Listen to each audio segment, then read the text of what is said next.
to round 6 of the Chessable English Championships and the Chessable English Women's Championships. We can see here the players just about to start this crucial round 6 battle. And there you can see on board 1, Marcus Harvey is playing white against Mark Hebden playing black. What do you think, Matthew? What's this all going to be today? Oh, I don't know. It's going to be a tough one. I mean, I think this is the big one for the title, really. I mean, Mark's point clear. He's been doing extremely well. But Marcus is going to give it a huge go. I mean, I remember in the, I think it was the British Championships, there was a game, Marcus Harvey against Andrew Ledger, and you saw how determined Marcus was. He gave everything, tried absolutely everything in order to get the win. So, yeah, I mean, you know that you're going to be in a fight when, if Marcus, is going for the win there. So, I think because Marcus is half a point behind, isn't he? So he's going to need to. Am I right there? And there's a whole point behind. There's a whole point behind. Oh, I mean, easy, Mark okay. Point clear. So, so yeah, I mean, definitely, this is, it might. I mean, Marcus's style isn't necessarily, hugely aggressive or, amazing attacks or whatever. But if he decides he's going to win, then he's going to try and exploit every single chance he can. So, yeah, and they're off. And you can see Peter Robertson there on board 2.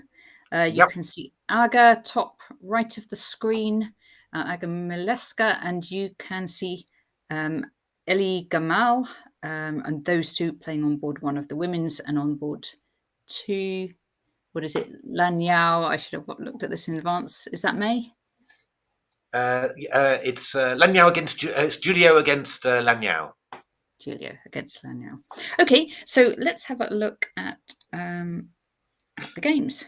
By the way, in fact, I just noticed we got quite similar T-shirts somehow. It's I've got a French one that says l'apéro, so apéritif, which I got from my French aunt. But yours is also white on blue. That's why it's white on brown, and it's a vintage 1971. There we go. Fantastic. Right. Hello, Kevin. Hello, Ocelot. How are you doing? Hey, Ocelot. Okay, we should get some moves through. Okay, we do have some moves through because we have yet another English opening from 1c4. 1c4. Okay, so we know that the proper defense to this now is 1d5 takes and 2c6 going into a reverse tomorrow. But Hebs has not found this key defense and has instead gone 1g6. Which is maybe a bit of a surprise. No, we're going for a King's Indian. King's Indian. We want to see a King's Indian because we like watching King's Indians. Yeah, no, Mark's done this for donkey's years. So, that is quite interesting. Mark is playing 2d4. Yes. So, still going for King's Indian. Yeah, I mean, I was wondering whether Marcus might play a 2-knight c3 g3. But I'm sort of assuming that the popularity of the English is due to the recent book by Simon Williams and Richard Palliser, The Iron English, and they recommend the Botvinnik system against the King's Indian, but Marcus going for looks like a full King's Indian basically. So I could be interested to see which line he plays. Mark obviously masses of experience in with the King's Indian. I mean, when I was a kid, I was getting against him already. When I was 12, 13. So count how many years that is. 30 years. Yes, and he must have played a million of them against Keith. Yeah, G3 system. Actually, that's a good point. Actually, I think maybe Marcus will go for a G3 system. That's possible. Kevin likes the King's Indian as well. Dan King's power play versus the 4 pawns. Yeah. I used to quite like playing against the 4 pawns when I played the King's Indian. Yeah, I mean, there's massive theory, but it's more or less been theoried out, really. To a draw. The big lines nowadays. So the classical's still very big. The Makoganov is still very big, and Samish is still a very big line. Those are the main ones, I think, nowadays. Yeah. I've got to do a little book plug actually because I've just been reading Gawain Jones has just written 2 massive volumes on the King's Indian, and I have to say they're really good. I bet. Wow. I bet. Well, what's really quite shocking is that I've been a 1d4 player all my life, really, mainly 1d4, and Yeah. I know a lot about the King's Indian. I've played a lot of systems against it, but you see what, you come up with a modern book from a modern player, with all the latest wrinkles, and my goodness, so much has happened in the last 2-3 years. It's incredible. For sure. Incredible what people have been busy with, analysing more and more with engines, of course, and trying out all sorts of stuff in rapid events, that have been online. It's just amazing. So Keith against Peter Robertson. We got another English here, Yeah.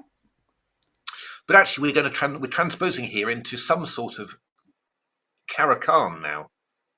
Uh-huh. So E3, knight F6, and then D4.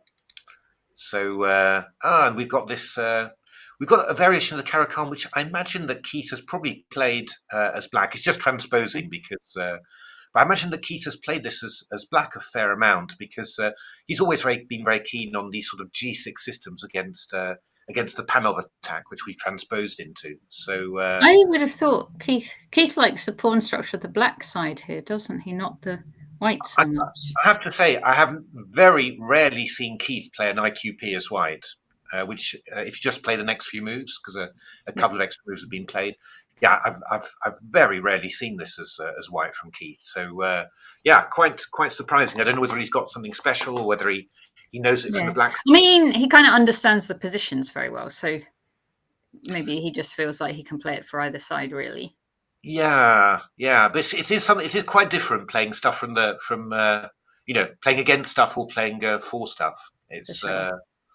I mean, Queen B3, Knight takes C3, Bishop C4 is the main line here. So just Bishop C4 straight away. Yeah. I mean, this is quite a well-known line now, but it's not supposed to be that great for white. I mean, Knight D5 is played quite often, and then Bishop D5, and then E6. Thanks for the follow. I'm not great at chess. You must have lots of fun. I'm not great at chess with everyone saying thanks for the follow. I'm not great at chess. By the way, looking at board one, we do have a 4 pawns on the board. Let's see it. Okay, so we just only got up to here. Bishop G7, E4, D6, 4, C5, D5, castles, and knight. Excellent.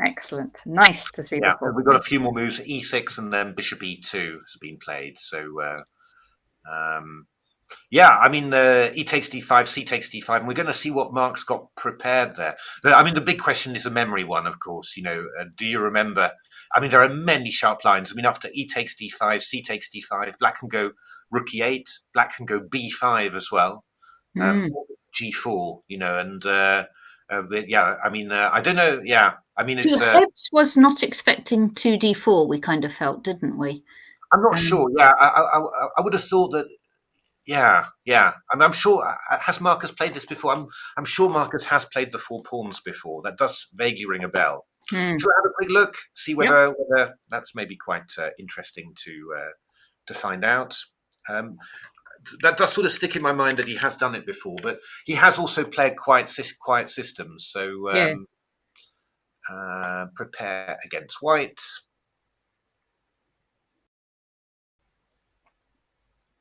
So let's have a look. D4, Knight F6, C4, G6, Knight C3, Bishop G7, E4, D6.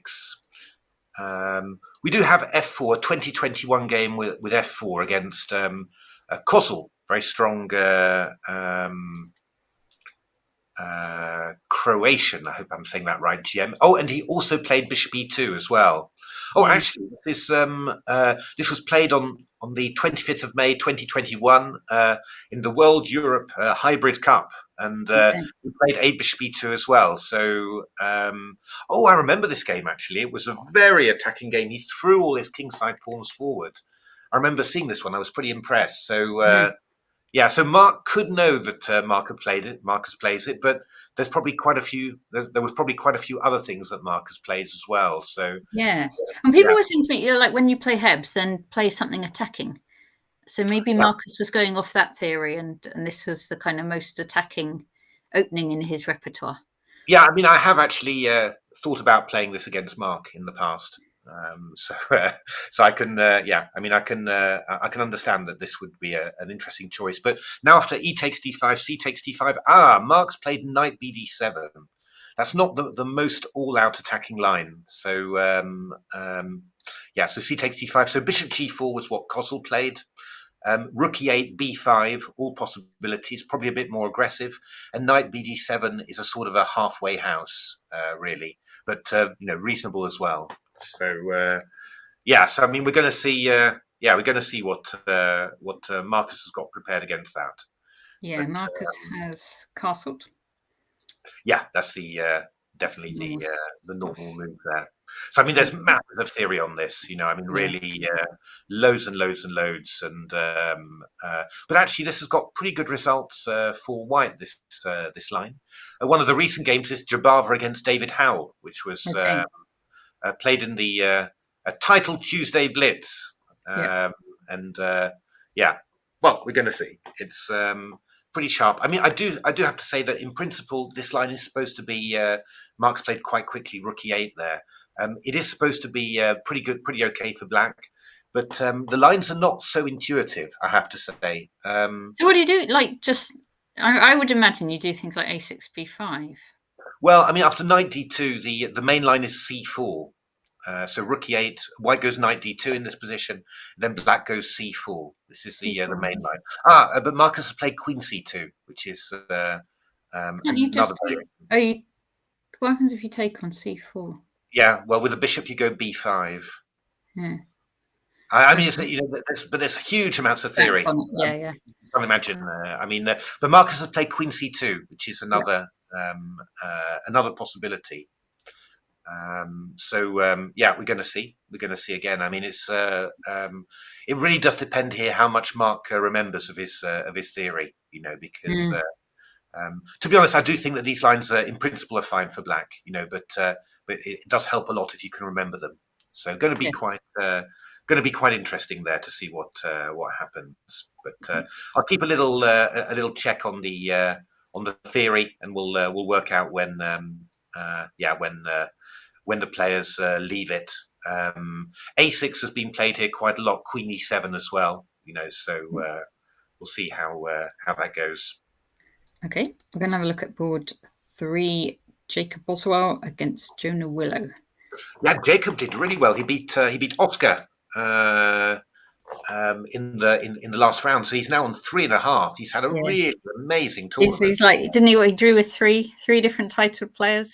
That's right. He drew with Peter Robertson, Keith Arkle, Mark Hebden, and he's beaten Max Pert and Oscar Hackner. So he's getting 37 points already, and now he's got another toughie. He's got Jonah Willow. Yeah. Yeah. Okay. So Jonah is.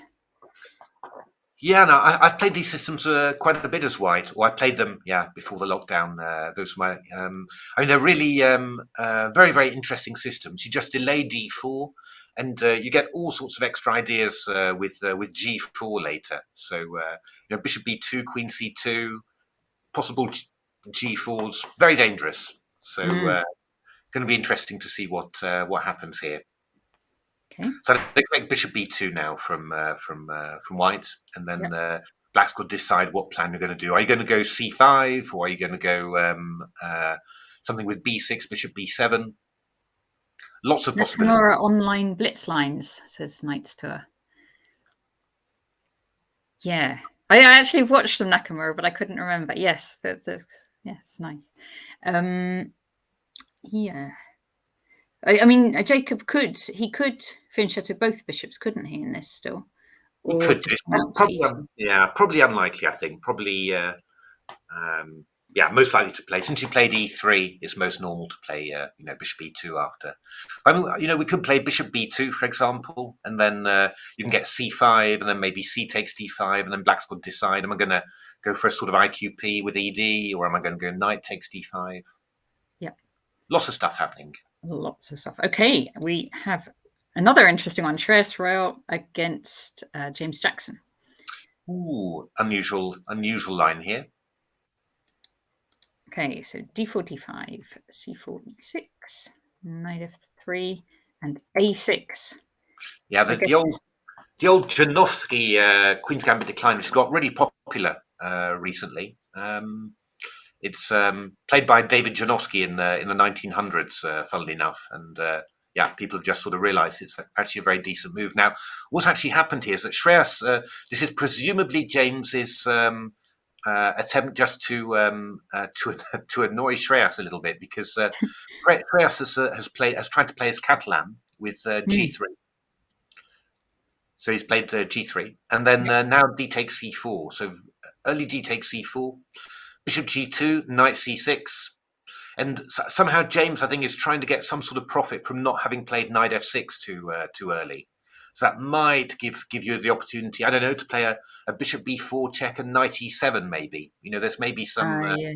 cunning ideas there. So so e3 played by Oh, Shreyas. okay. And actually, James has now played b5. Okay, ooh, crumbaloonies. What? And Niels Grandelius did a Ginger GM course on this. I could Okay. say that. I could say that before allowing this in the chat, and everyone thinks I know it, but actually, it was Knight's Tour who was saying this. Fair enough. So, yeah, I mean, presumably delaying this knight, knight f6 is going to give black some extra options. I mean, whether those options are good remains to be seen. But I suppose the key thing here is that if you go knight e5, we'll probably just grab that, and then if bishop takes a8, we'll go knight d3 check and claim we've got. Yeah, that looks quite fun. I wouldn't mind that for black. Presumably, we've got compensation there. Check. Yeah. I guess so. So yeah, quite interesting. We'll see how that develops. I guess that Shreyas has been. Well, no, I'm saying I guess that Shreyas has been caught out, but he's used less time than James. So yeah. But yeah, we'll see what he does. I mean, normally what White does here is castles and then goes b3 at some stage, and you just play it like a gambit. But this resulting structure with the a6, b5, and the knight in front of the c pawn, it's a little bit awkward for White. So there's a lot of stuff on this by Boris Haverock in his Grandmaster Preparation series, which is phenomenal. So how much prep between rounds? I think it is certainly, they would certainly look up their opponent and see what they're going to get, and kind of choose before they get to the game based on what they're going to get. But you probably wouldn't spend you couldn't really spend the entire 2 hours between your game finishing and the next one prepping, because you need to have lunch and keep your energy a bit. Okay, let's have a look at the next one then. This is David Hayden against Richard Pert. Yes, another d4, d5. G3, yeah, interesting. Bishop G2, and then G6, which is probably the most solid. In the good old days, you used to say that this move order allowed you to bring the light squared bishop out of the and play Bishop F5 and equalize immediately. But well, it's turned out not to be quite as clear as all that. So this is a pretty good way of playing it. Just going back to a Grunfeld now. Queen A4 check. That's quite yeah. That's rather slightly on the tamer side, I suppose you'd say. Really, castles and then knight A3 or something is more normal. But so Queen A4. This in principle shouldn't be a problem for black. Quite a typical Grunfeld maneuver. This one, just to bring the knight over to B6 and hit the queen, and now White's got to decide where to put it. It's not easy to find a square, really. I mean, if you put it on b3, you'll get hit with bishop e6, and if you put it on d3, we'll probably hit you with bishop f5 at some stage. So yeah, I'm not sure. I don't know. I don't know these lines very well, but to me, it looks like black's doing quite nicely already. Yeah. So just quite free development for black. Yeah, and Ham Hock, yes, I agree. Though they probably would have, like, against what they knew who they would be up against before the tournament started, so they would have done some prep against the players of their level, wouldn't they?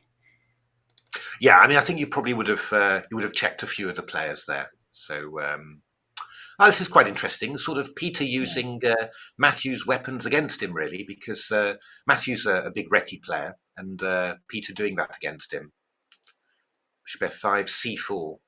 Yeah, this is could become quite a sharp gambit. Queen b3. Okay. Took on c4, but okay. So playing this line with queen b3, and yeah, this is thought to be just a tad better for white, really. This line, but Matthew, I'm pretty sure Matthew plays this with white, so presumably he should know. Mm. So it's a tough pairing for Peter in a way, isn't it?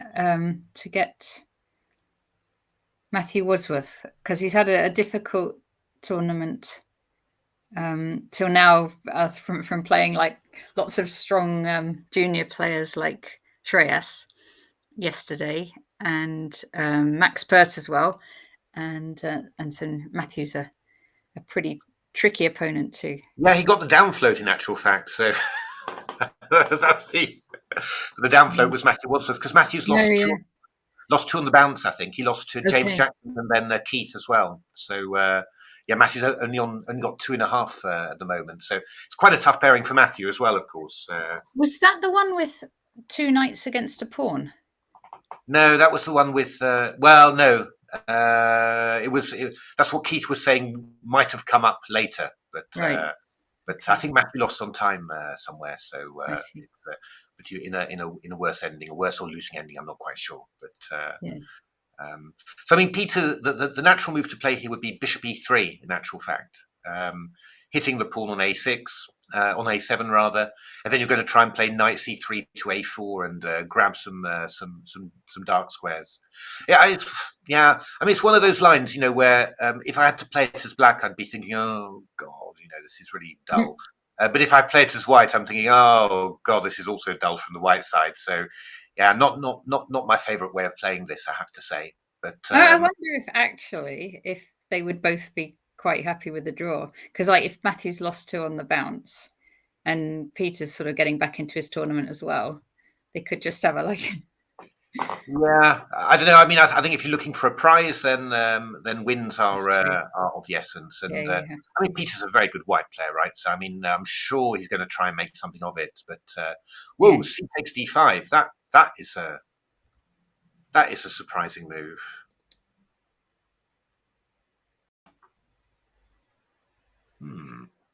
Intriguing. He's going to then push up his b pawns. No, I'm not sure. Maybe Peter's going to try and play for e4, I suppose, at some stage. Oh, okay. Well, you can't take back with the knight for that reason. So no, he's taken back with the e-pawn already. So this must be, presumably this is known. It's amazing the things that are known nowadays. But presumably he's going to go knight d4 and either go e4 immediately or go knight d4 and then try and play e4 quickly. I guess that seems to be the only logical thing to do. No, bishop d2 from Peter. My goodness me. Yes, he's going to go b4, I tell you. He's going to go b4, yeah. It's a weird way of doing it, I have to say, but yeah. Because black can't go a5 because now that bishop and rook are just both on it. Yeah, but when you go b4, I'll go a6. Yeah, I don't know. Yeah. Maybe not. This is presumably known. I mean, I think probably maybe you should go a6 and move the rook off the of that a file. Just to stop white from getting the chance of going b4 to b5. Because I mean, white's side is to go b4 and then to go b5, and after cb5 you go knight d4 and fork the bishop on f5 and the pawn on b5. I mean, that's the idea. So it's I mean, it looks quite innocuous, I have to say, but presumably this is known and maybe a little dangerous. Ham Hock saying it's like a reversed London system. Indeed, yeah. You're hoping that extra tempo for the black side is going to make something serious. You never know. Maybe it's possible. It's my aged chess player brain sort of says this is nothing at all. But yeah, I mean, again, it's amazing what you can with some engine analysis and some concrete lines, it's amazing what you can make of this stuff. So and possibly this is I wouldn't be surprised if this is known. Okay, we have a French defense on the next board. So Adam Ashton against Peter Hepworth. So knight b7 should be okay. Knight f3 and now h6 takes, knight takes. Yeah, bishop d3, and now bishop e7. Trying to think, didn't Mickey play something where he gave a bishop b5 check? I seem to remember in this line. I remember sitting next to Mickey playing against Lupulescu, who strong Romanian grandmaster, I think, who played these lines a lot. Yeah, I mean, something with queen e2, castle queenside always feels very natural. Yeah. I mean, bishop e7, I think, is unusual. I think, don't they normally play bishop d6 or something?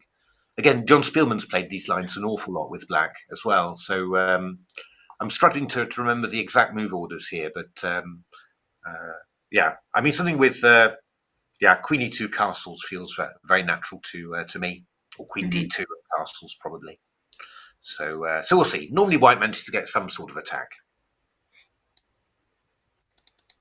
Okay, Duchess beat Oscar. Oh, Another French. Oh dear, I think there's been a bit of a tactic there. So e5, knight d7. Oh, the Alekhine Chattard attack. Your favourite. Excellent. Let's yeah. look. Knight c6.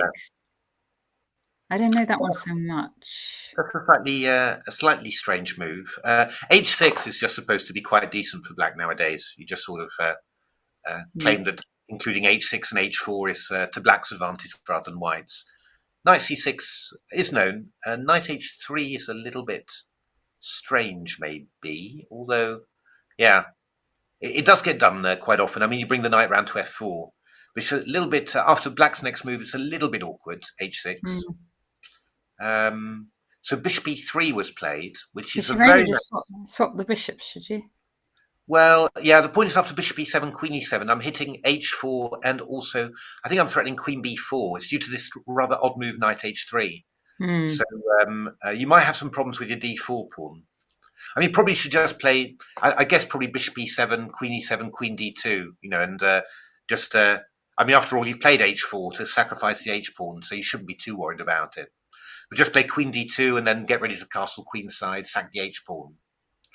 Yeah, Oscar played knight c6 before in the French in that Steiner variation we saw yesterday. Okay. It must be a knight, but this is a bit sad, unfortunately, because we've got knight takes e5 in this position. Oh no! After d, we've got d4.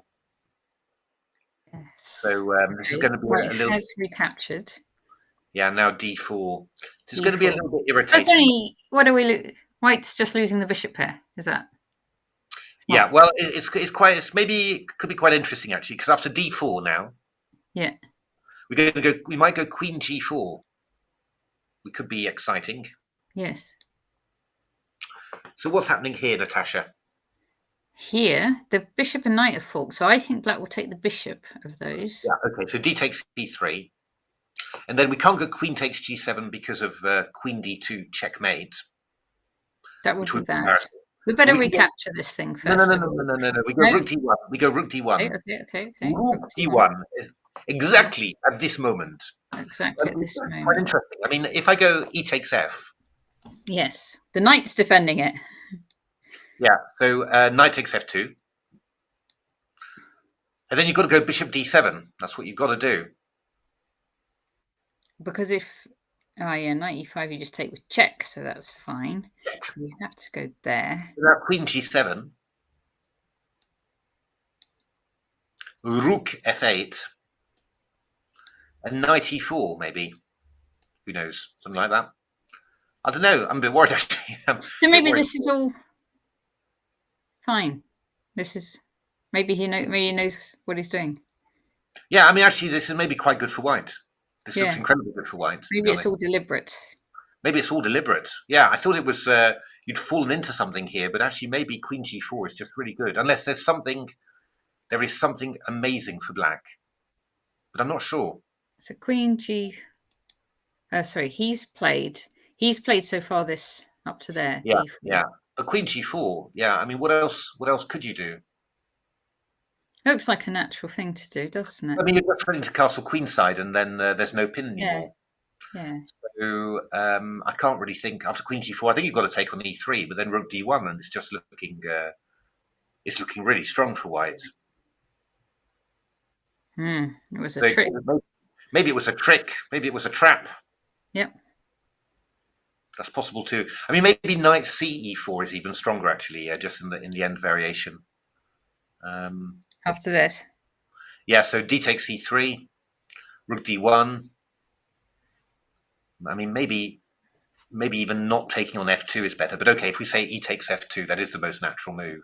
Knight takes f2, bishop d7, queen g7, rook f8, probably knight ce4. Maybe knight ce4 is even stronger.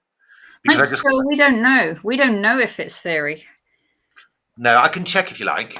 But Yeah, go on. I'm threatening knight g4 to f6. Jude Shearsby's played it before. I'm threatening knight g4 to f6, which is horrific, really. So Yeah.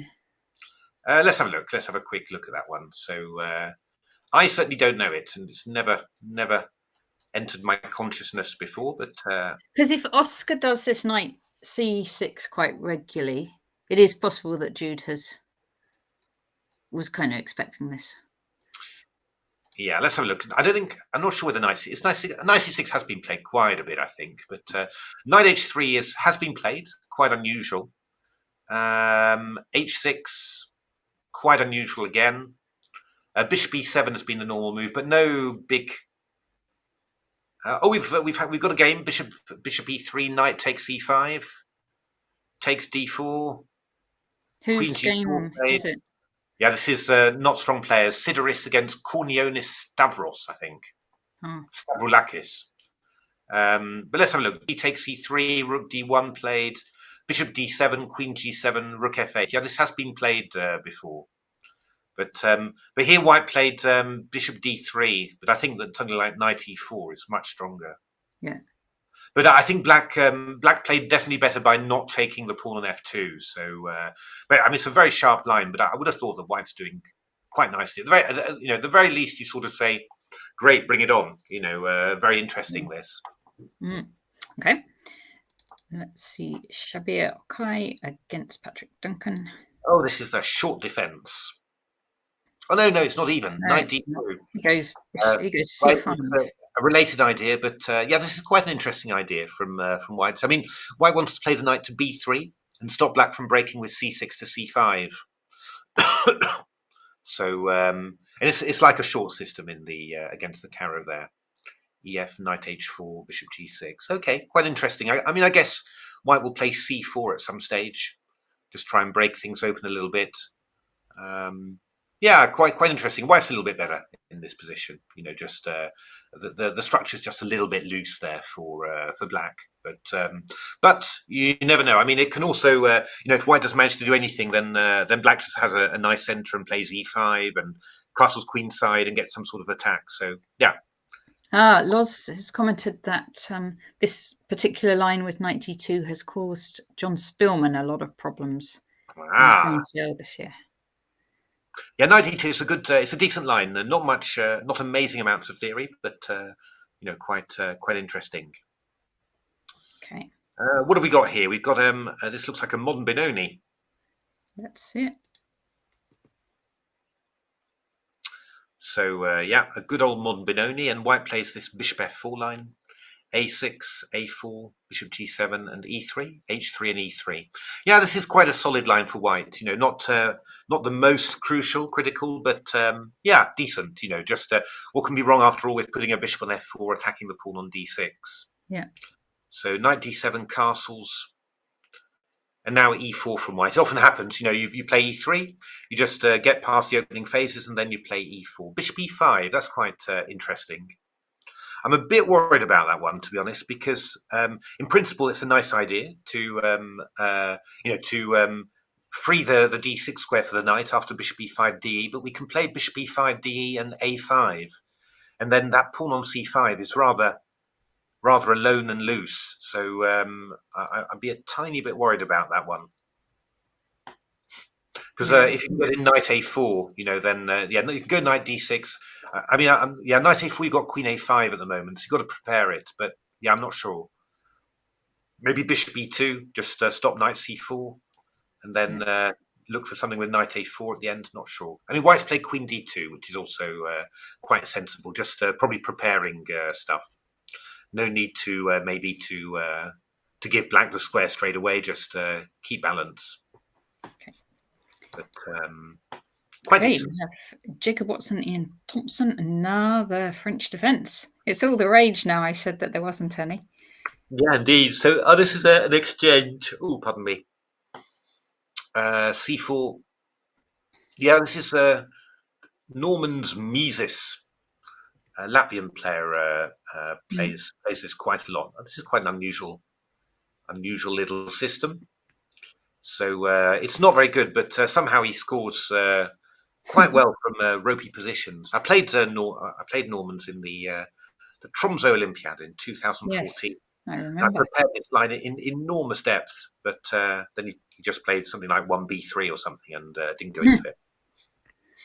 But for his temerity, I ground him down. That was one that, yeah, I was a little bit nervous during those games, and there was a bit of an embarrassing episode where, I mean, I'd been completely winning for I don't know how long, and then he sort of, I don't know, he sort of muttered like something like that. So I said my hand, put my hand out and said thanks very much, and it turned out that he hadn't actually resigned. Oh, So yeah, he was very upset. He said, "What are you? Well, call yourself a super GM or whatever, some words to that effect." oh He dear, did oh resign dear, 3 oh minutes later, so but he, yeah, I don't know. I didn't find him the most agreeable of opponents. If you're watching, Mises, it was just a misunderstanding on Matthew's part. Indeed, it's this is yeah, it's some sort of IQP position. If it's just it just wasted quite a lot of time getting there already. He's played bishop d3, takes c4. Black's got very smooth development there. So yeah, Black could play bishop e6 here, for example. It's just very pleasant for Black, this really. But Okay. We're going to see Harry Zheng against Daniel Wells. He's a Sicilian.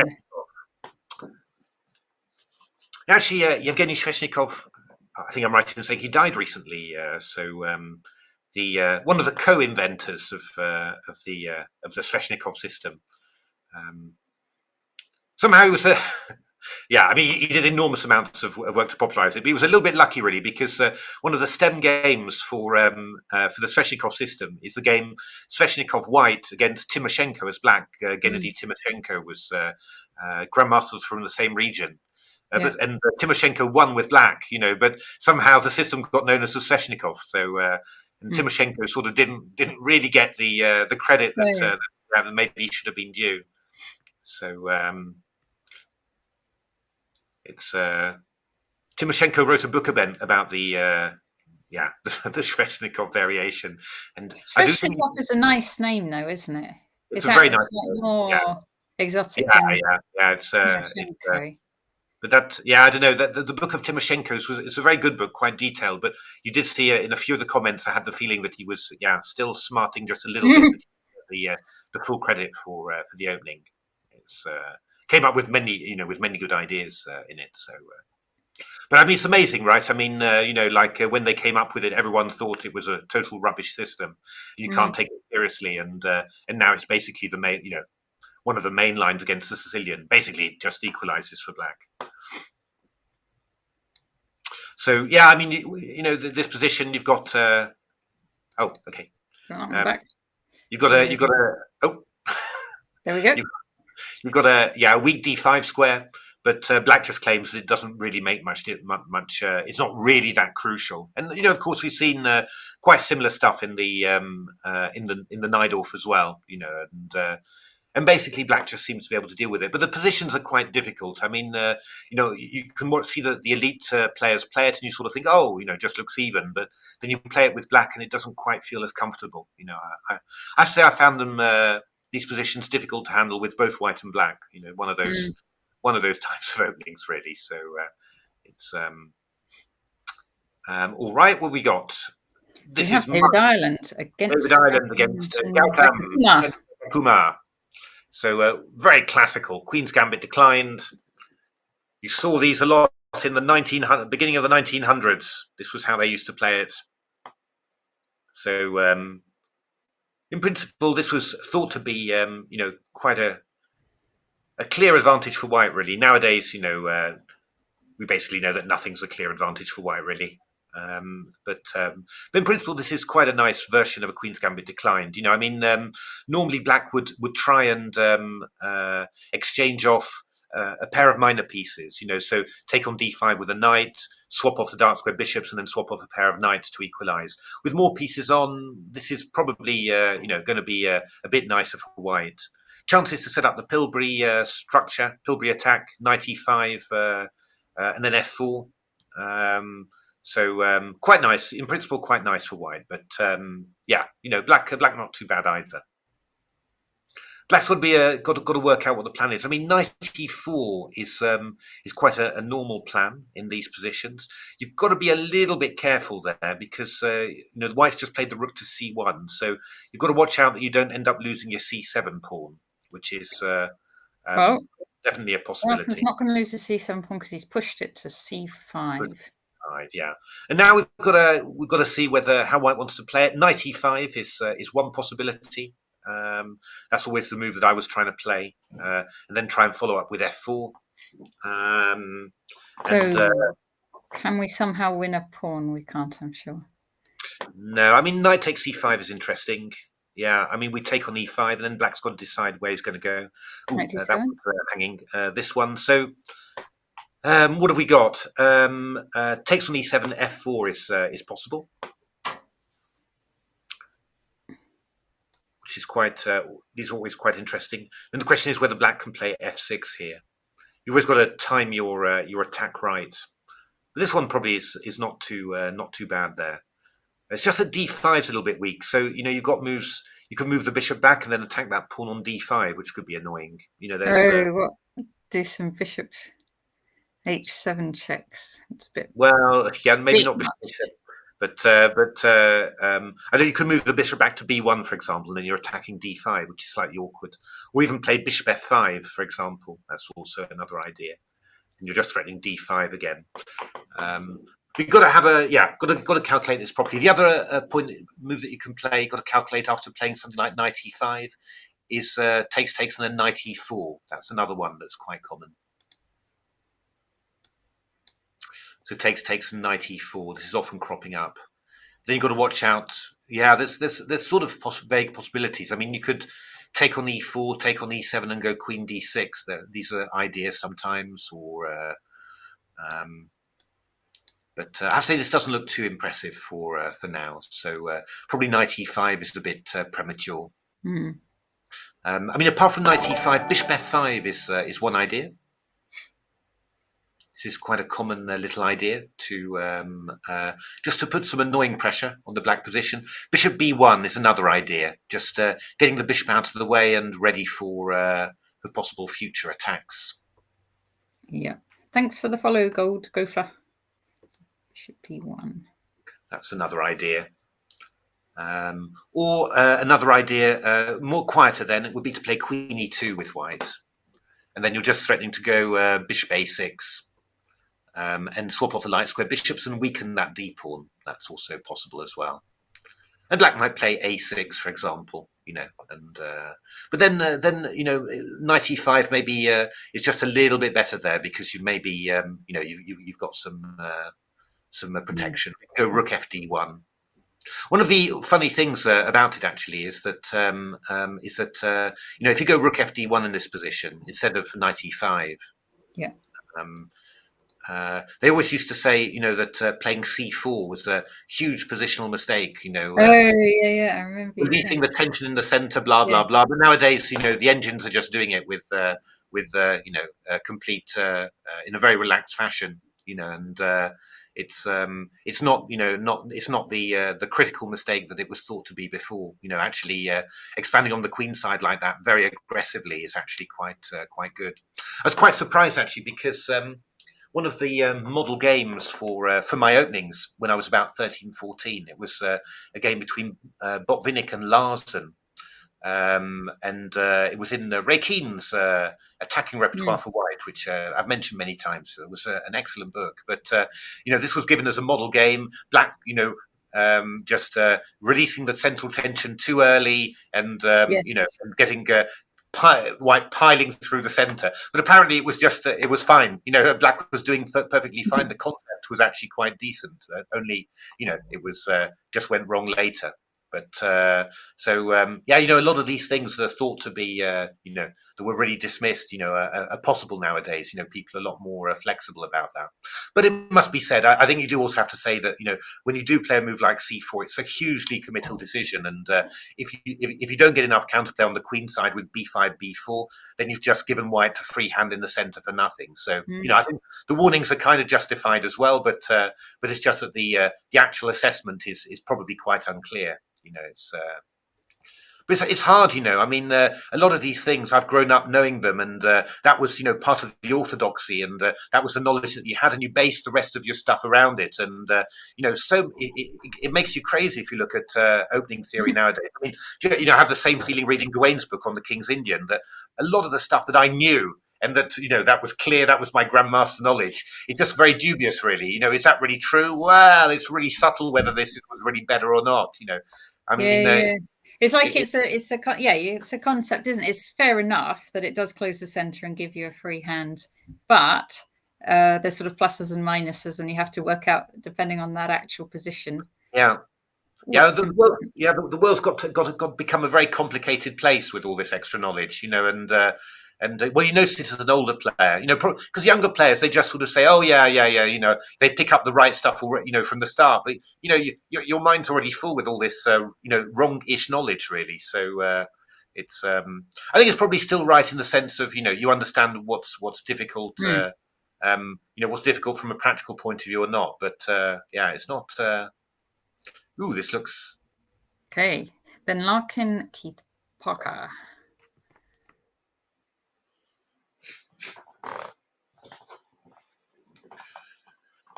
Oh, okay. So this is one of those lines which, before, again, we say a white plays g3 early and gives black the chance to develop the light squared bishop. Is just totally even, equalizes, but yeah, not so clear nowadays. The mix of bishop f5 and d takes c4 is a little bit risky, it must be said. I would have thought that knight d2 here would be the normal way that white would play it. Okay. Yeah. Just hit e4 and then going to play e4. But rook e1 played. They don't ever go knight h4. Knight h4 is possible as well, just to play e4 as well. But rook e1, and now black's gone knight e4. Yeah. Quite risky, this. I suppose knight h4 now would be quite natural. Hitting the knight on f5, and I think you have to go knight takes c3 then. We go b takes c3, bishop h7, and then e4. I like it for white. Yeah, you're a pawn down though, so and the bishop e7 will hit the knight on h4, but we'll go queen g4 maybe afterwards. Quite sharp. Yeah. Not your normal reti, really. Oh, actually no. Bishop e7, queen g4 would be embarrassing. There's g5 and then knight f6 trapping the queen. So that's not good. But maybe knight h4 is not the. Maybe knight d2 is again the right move. It's possible. Right. Just play knight d2 and then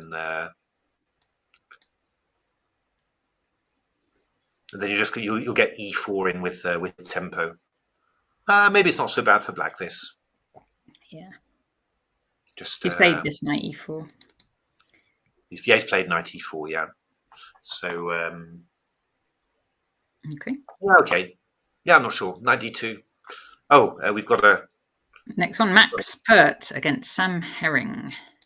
Yeah, so we've got a Carlsbad system here. So, I think Max is channeling his inner Keith Arkle here because he took on d5. Yes, took on d5 very early. One of these Janowski. This is the key. This is the way that they're playing it nowadays. So playing with the bishop on e6 and the bishop on d6, tremendously unusual. Thought to be awful for black, but somehow. Max was gearing up for a bit of an attack there. But black plays g6, and then probably there's not much left, really. Oh, h4. Max was really going for it. Wowsies. He is all out attack. But is he going to go for h5 and give up? I think It he would. doesn't even give up an exchange. He He would. will, won't he? That's what He he's would going do to it. do. But Black played h5 here. He can't. And now, yeah, I'm a bit disappointed by Max's next move, really, because I think having done these moves, you really do have to go castle queen side here. Right. I mean, you have to do it, right? And then take whatever comes. But Max played castle king side here. But isn't this fine? It's fine, but it's not going to be. It's not going to be mate straight away. If you're going to, I mean, if you're going to make something of your early moves, then I think you need to be getting G4 and stuff, Right. And when you go castle king side, you're not going to get that anymore. So you're just going to have a normal Carlsbad structure, whereas it promised a little more maybe, but okay. I think Black played bishop f5 now, swaps off the light square bishops. Probably plays c6. Then Max decided to swap off the dark squared bishops afterwards with bishop f4. But knight e4. Now this is quite even now, I suppose. Now you could play b4 straight away. Could play b4, yeah.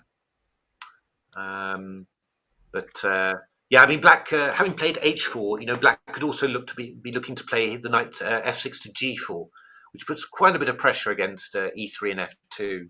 So it's quite balanced, the position. It's just a normal line for this structure. Yeah.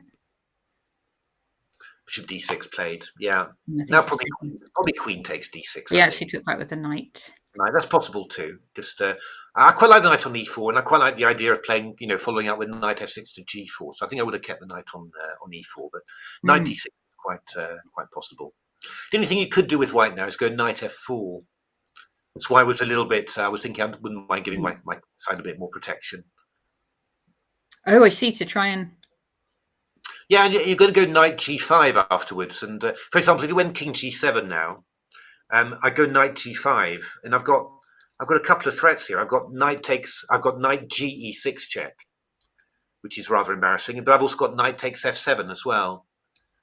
So all of a sudden, you get this very rapid attack, and that's why I quite liked having the knight on e4 as a sort of a barrier, just for the moment. But okay.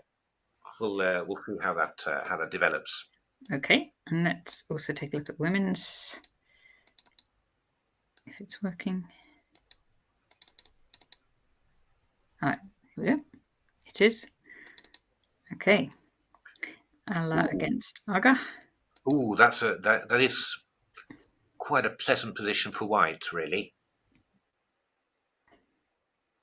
Alla's played very, very well. It's a little bit in trouble in the last round, but so this is this is just quite a pleasant, going to be a pleasant little edge for white here. Oh, white taking the opportunity there to grab the two bishops. Why not? Queen e7, rook d1, takes, king e7, rook back, e5, knight c3. This is quite unpleasant for Black. That king on e7 is really badly placed. I mean, either we get bishop g5 and knight d5, or we get something, for example, like b3 and bishop a3, and all of a sudden the king's really embarrassed. So, this is this is a little bit scary for Black. I mean, knight d4 is quite reasonable, but for example, I'm not quite sure.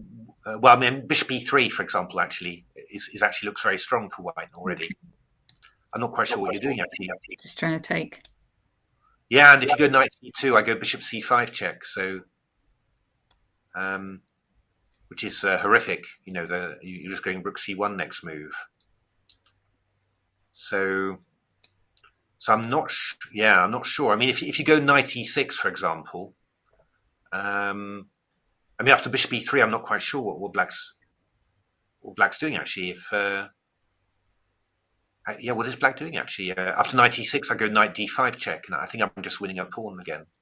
She's actually gone bishop g5. Yeah, I mean that's a decent move as well because we're going to get in f4. as well and undermine this knight on d4. So that's also quite dangerous. But I don't think it's quite as good as the Yeah. bishop Sort e3. of But on okay, bishop it's e3. still very strong. I mean, in principle, and I mean, the idea of bishop e3 as well was if bishop g4, we had bishop takes d4, then bishop d1, we had bishop c5 check. So, it's just really, yeah. Black's in a little bit of trouble here. It's really a very unpleasant ending. But Aga, seen Aga getting into a bit of trouble in the opening quite regularly, but then her ending plays pretty good actually. She seems to be getting back into things and then maybe even winning at the end. So yeah, it's not bad, but this is quite unpleasant for Black. So in principle, White's doing very nicely here. Okay, Julie O against Lan Yao. Julio. So Grand Prix attack. See, everyone, I think I'm being rude if I say poisonous mushroom at this point, but I'm not, because it's just her username from on the online tournament. She's played a lot of. We've commentated on her before, haven't we, Matthew? In all the online games. Yeah. So takes and knight f6. Oh, if I had my coffee house repertoire book from Gawain Jones, I could tell you what he recommends here. Knight c3 is a little bit strange. I think, wasn't it d3? I think d3 was what was being recommended in order to be able to try and play c4 afterwards.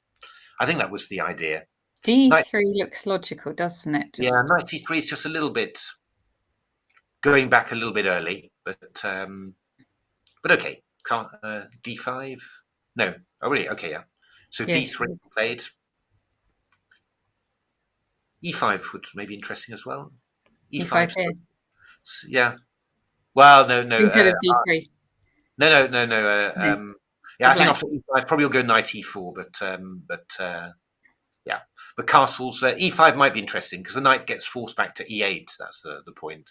Yeah. What I was just thinking. Whereas after castles, queen e1,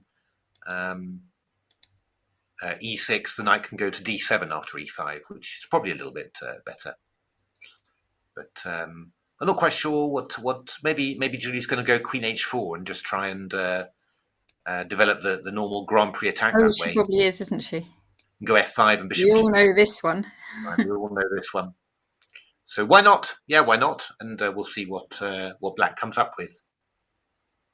It's queen h4 probably is a decent move actually. I'm sure Lan Yao would have seen it before though. Maybe. But it is, I suppose it's a speciality of the English circuit in the 1980s. So indeed, it's maybe not. She's way too young. Yeah, no, it's and of course, the lines get neutralized, and then everyone says, "Oh, it's not dangerous." But then you face it for the first time, and you think, "Oh God," actually, it looks quite a little bit scary. So okay. We have Nina against Nusha. Nina against Nusha. So sort of Caracan, or is it a French again? French defense. It's a French again. Grand Prix is still viable. Certainly is, Kevin. Knight f3, knight f6. This Rubinstein quite popular. I'm wondering whether a book's come out on it somehow, whether a course has been done. Yeah. It is quite a simple way of playing for Black. I mean, it's and you get sort of Caracan-ish structures. I mean, John Spillman, played the Caracan a lot, and then played these Rubinstein Frenches a lot, and just got the same structure all the time. Obviously, Keith has also played them quite a lot. He used to play the Fort Knox all the time. So it's quite nice. I mean, if you get to grips with the structure, and certainly if White isn't well prepared, you can just end up equalizing very, very easily. So yeah, I guess Nina didn't have anything particularly special against this. So just played a quiet move, knight g3 and then c3 here. So Nigel Davis has recommended it.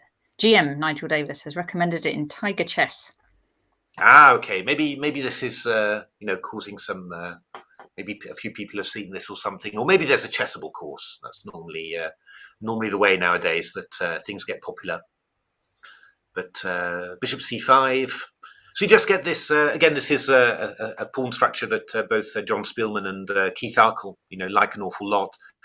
2 against 3 on the queen side, but Keith's got his e pawn, which he thinks is worth more than the c pawn, according to his scale of pawns. So it's yeah. I mean, they're quite. I was never quite 100% sure about it. I was quite like that queenside pawn majority, but I got a few structures like this from my French repertory as well.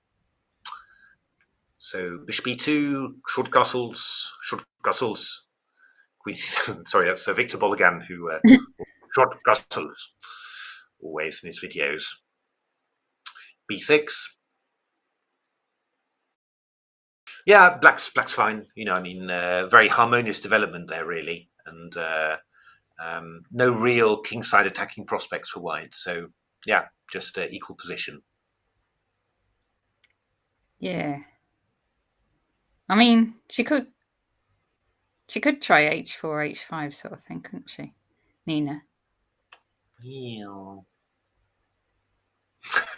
Yeah, I don't know. You haven't really got many pieces in the mix really for that. I think you'll just end up weakening your king side a bit more. I think. Yeah. I think to be honest, maybe putting the rooks in the center, playing knight d4, maybe trying to get the pawn to c4, take some central squares. That would be the most sensible, I think. Bishop d2 takes, bishop c5. Yeah, black's fine here. Just a nice position for black in principle. Yeah, going to have to see what how both players play in that. But in principle, I probably prefer slightly to be black here, I think. Okay, May against Morgana. So Sicilian. Sicilian. Looks like a Najdorf. No, it's not actually moving the pieces for me. So oh, good Lord. Let's try that again.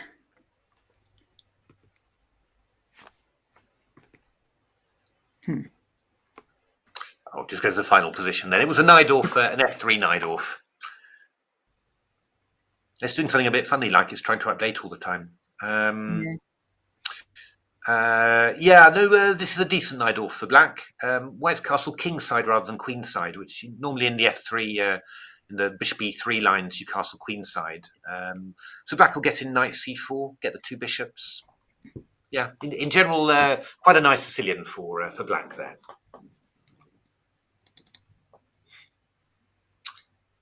Oh, now we've got saying May Cataby still. So what have you done, Natasha? What have I done? All right, I'm gonna log off and on. So I'm going to just show us the players for a moment. Let's have a quick look at Hebs again in his characteristic pose, arms crossed, concentrating very hard. I'm going to just close this thing. God, everyone's very concentrated there. Really, they really are. Marcus putting a lot of work in there. It's Hebs has played quite an unusual plan against him. Actually, I've never seen it before. So yeah, it looks a bit ropey, to be honest. What Hebs has done, or what Marcus has done. What Hebs has done, but as always with Hebs, it might poker face though. You can't tell. You can't tell. No. He's that is been one of his strengths throughout his career. He's really. I think there's some things he really worked hard at. Poker face, and just playing fast. Those sort of things, and they stood him in quite good stead because I think he had a bit of a rough time during the lockdown, but he's coming back and he's playing a good level. And, he's not the youngest, Mark. He's certainly in his 60s now, 60, 63, I think, maybe. 64, I think we said yesterday. So, it's to be at this level, playing weekenders, playing multiple games in a day, and all that, and winning stuff, I tell you what, he was giving me a hard time for taking buys, like not playing both rounds in the day. But then I got away with it because I was doing other stuff, not just having a rest. Fair enough. Well, Marcus has grabbed a pawn there. I wonder about that actually, but it's yeah, I think Mark's going to get some decent counterplay now. Right. Yeah, not sure that was the best idea. Well, maybe he needed to do it, but then probably Hebbs was doing all right then. But intriguing. Yeah. Okay, we just had this one last game in the women's, so let's do a quick look at that. Sarah And then, Sengenberger against Ellis Diston. yes. What do we got? Oh, it's sort of another French exchange. Oh, black playing nice and aggressively. I always like that, playing c5. That's how I always used to play against those systems. So, but white doing a good, sensible job there. I think at some stage white's going to go knight b4. Black's going to go knight b4 and grab the bishop there. Give an isolated queen's pawn, but white gets the d4 square for the pieces. So yeah, mixed bag really. Quite even, a few exchanges, b4. Yeah, quite an even position there really. So yeah. Quite, yeah. I mean, probably I prefer to be black slightly. You've got the two bishops, but white's got stuff like knight e5 as well and all that, so quite decent. Yeah, Pert Guitar Man, thank you. That's right. Knowledge from Chess for Life. Yes, I'm now an expert on seniors chess. Right, that was preparation. You see, get all the information from the players themselves that have been there, and then use it when you get to the right age. Exactly. I mean, but you'll notice that we didn't manage to get an interview with Mark. So Mark refused. He didn't want to give away his secrets. I think that's right. Although then afterwards he said, "Why didn't we ask him?" But I'm pretty sure we did. I'm pretty sure we tried, but he sort of said, yeah, and then he wasn't. But I think he'd not been on his top form just before we Yeah. registered. I don't think. I don't think he didn't seem super keen. Put it that way. So I think we didn't press him. Basically, I mean, we don't. The aim was obviously for the remake. He's in there first. For the remake, yeah. It's but yeah, no, it was. I mean, we didn't want to annoy people. I mean, we just wanted it to be an enjoyable thing. I mean, Keith enjoyed, giving the interview, I think, and enjoyed talking about his stuff, and I think all the other people did, I think. But yeah, Mark was a bit more ambivalent about it. I think we asked. Did we talk about Peter? We asked Peter as well, Peter Wells, I think, as well, and he was. He would do it. He would do it. He said since he would do it. Okay, but I think he was a bit ambivalent. He can be in the remake as well. He can be chapter 2. We've actually got loads of people that have offered, so it's probably already enough. We can interview you as well, Natasha, because you being now a women's senior international. You know what though? You'd probably count as well, because like we had Judith in there, didn't we? And you're now certainly much older than Judith was when we interviewed. Indeed. It's yeah, no, it catches up with us all. Marcus has taken this pawn on c4, and I wasn't sure about it. The point was that Mark's pieces were very odd the way that he placed them, with a knight on b6, and now having played knight c4, suddenly he's got his sort of Benoni sort of counterplay really. So I'm wondering whether this is going to work out well. But I guess it just I mean, it sort of. Do you like this for black? I'm not sure. I'm not sure who I like it for, but I get the feeling that Mark's going to be quite happy now. Whereas I think that he was maybe. He was maybe wondering about where his counterplay was. Just him put it back a couple of moves, just after move 15. I mean, the knight on b6, queen on a5 was. I was thinking just knight f3 actually, and then just developing the bishop to e3, and I was thinking, well, I don't know. Yeah, definitely something to aim at now, isn't it? Because now you've got the c file and well. I mean, the pawn and I mean, something like queen c5 and then b5 just looks quite dangerous somehow.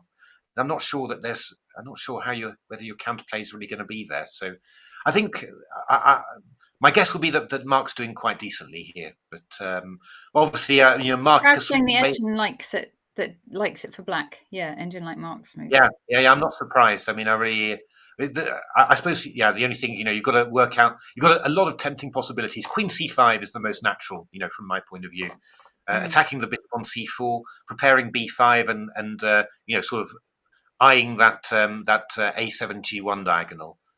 You might be able to delay it a bit, go rook c8 first, then maybe a queen b4 or something. I don't know, but feels nice for black. This. Okay. Right. Let's see. Keith against Peter. Okay, so we've got this IQP position. Keith having. I've never seen Keith play the whites play the attacking side of an IQP. I have to say, so quite shocked to see it. So Peter Robertson's not. I actually played an IQP, the white side of an IQP against Peter at King's Head Rapid. Okay. And, Yes. he held quite nicely. Oh, what the in memoriam? No, King's Head. Not King's Head. King's Place. Sorry. King's Place. Yes. And he held very nicely. Rapid game. So yeah. I think he plays them quite well. So. Yeah, slightly surprised that Keith has done this.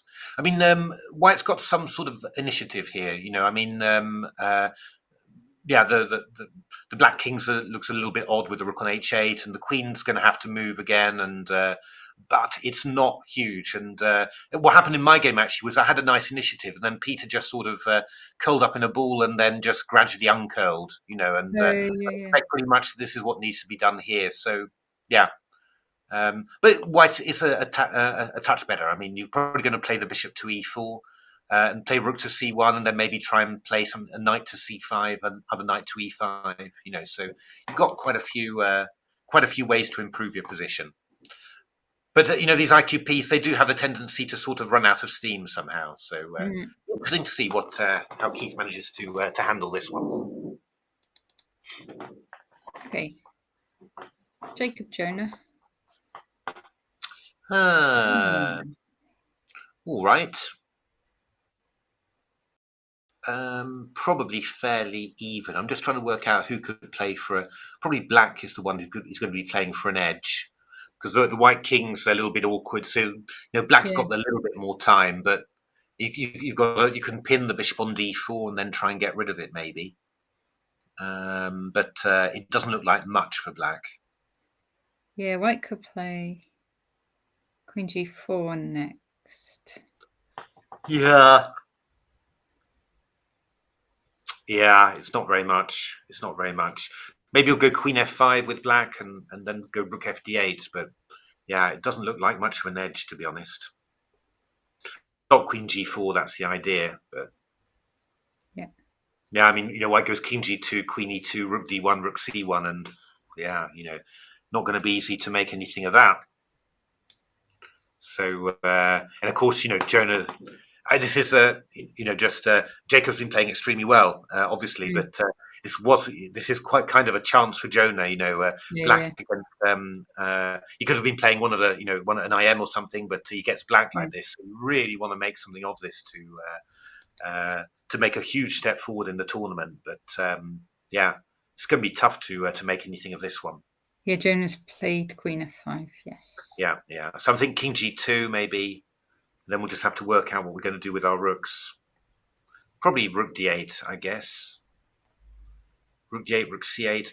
Very hard always to know what to do. I mean, do you try and play aggressively, take a few risks, or do you just try and play some good moves and then hope to get something in the ending, eventually through a long game? Difficult to know.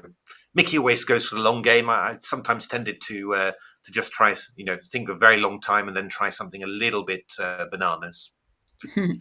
Hard to say.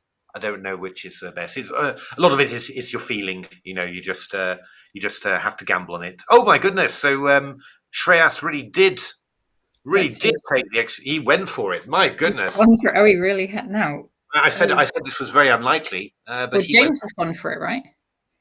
Well, no, Shreyas went for it. Shreyas went for it. Yes. So back to move 6. So b5 played, and now knight e5. Yes. So we said this would probably not happen. This will be bound to be good compensation for Black, but yeah, I've analysed very similar positions to this, and they were pretty dangerous for White. I mean, maybe quite decent for White, but still, you really thought, oh, why am I doing this? Why would I want to do this?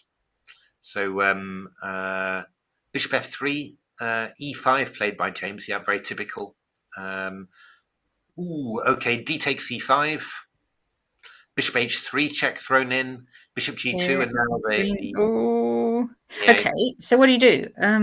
f3 is the only move. F3 is what you do.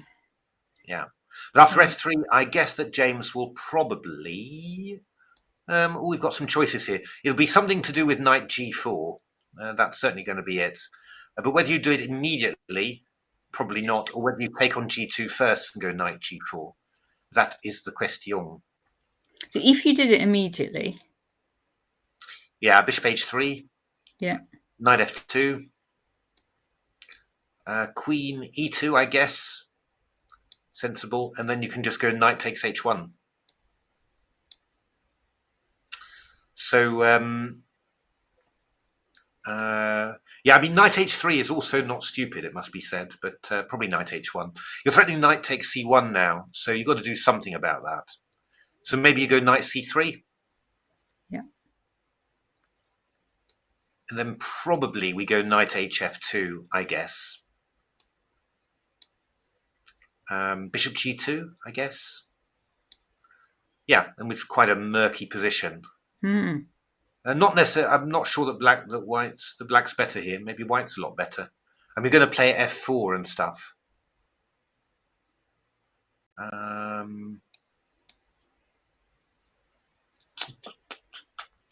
Yeah, I'm not sure. Knight g4. If I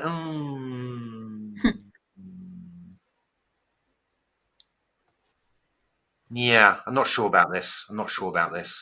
Let's have a look. If we did something else, F3's happened. So yeah, so we can take on g2 first, right? we can take on g2 first. Yeah, king g2, knight g4.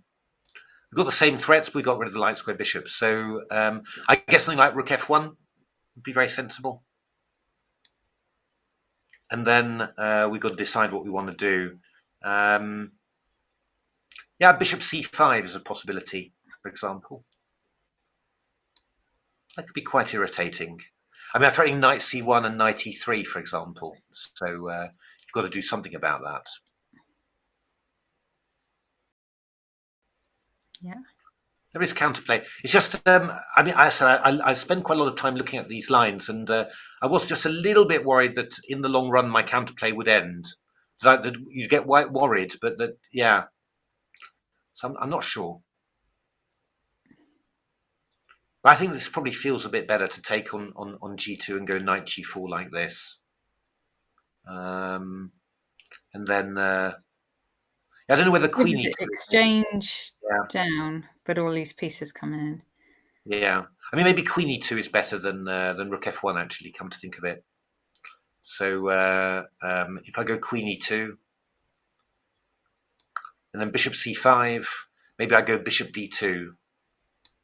I don't allow you to do this, and then I'm threatening e4, for example, just to break it. Not sure. Definitely some compensation for the exchange. Whether it's enough, I don't know. I mean, what was happening when I was analysing it, I was getting some h5, h4 stuff in, but so yeah, I don't know. Maybe you should be trying to do that. h5. H5 now. Yeah. And maybe try and, if white goes h4, then maybe you go rook h6 or something and try and get some play in there, or even go g5. Who knows? Just to, but I found what I found quite difficult was gauging well. Yeah, how far could I go? How much compensation did I have? I found that quite difficult in these positions. So, yeah, James is going to have to do some serious thinking there. He's not in preparation here, so no. All right, David Hayden, Richard Pert. So Richard has picked up a pawn, but looks like David's going to have some compensation with the old two bishops there. So I mean, maybe d4, yeah, d4, knight b5, maybe rook c8. But white's got some play. White's got some play for the. Oh, actually, rook c8. We could even throw in stuff like bishop h3, force f5. Not 100% clear. Could go e3 as well, or e4 maybe. E4 is quite fun. Could get wild. Because if you go a6, for example, I go queen b3 check, and then knight takes c7. Oh yeah, which is the fun thing. And whack, and then I can take on b6 afterwards. So yeah, I'm not sure. There's going to be some play there, actually. I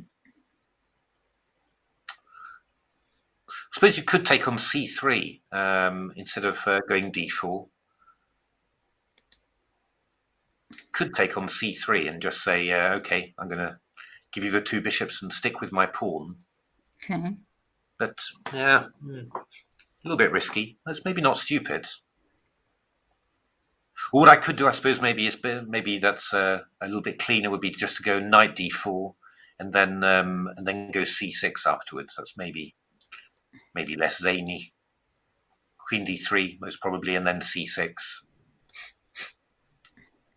But I mean, white can go e4, and there's definitely going to be play.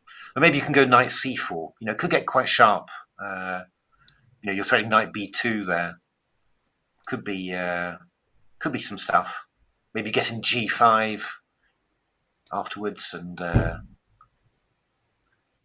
it's a bit tough for black. You've got to decide quite early now already. Yeah, got to find some quite concrete lines, to justify everything. But I think maybe that's what I'd be thinking of anyway.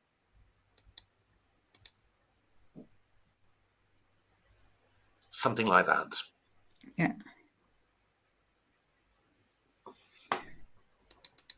Okay, Peter and Matthew.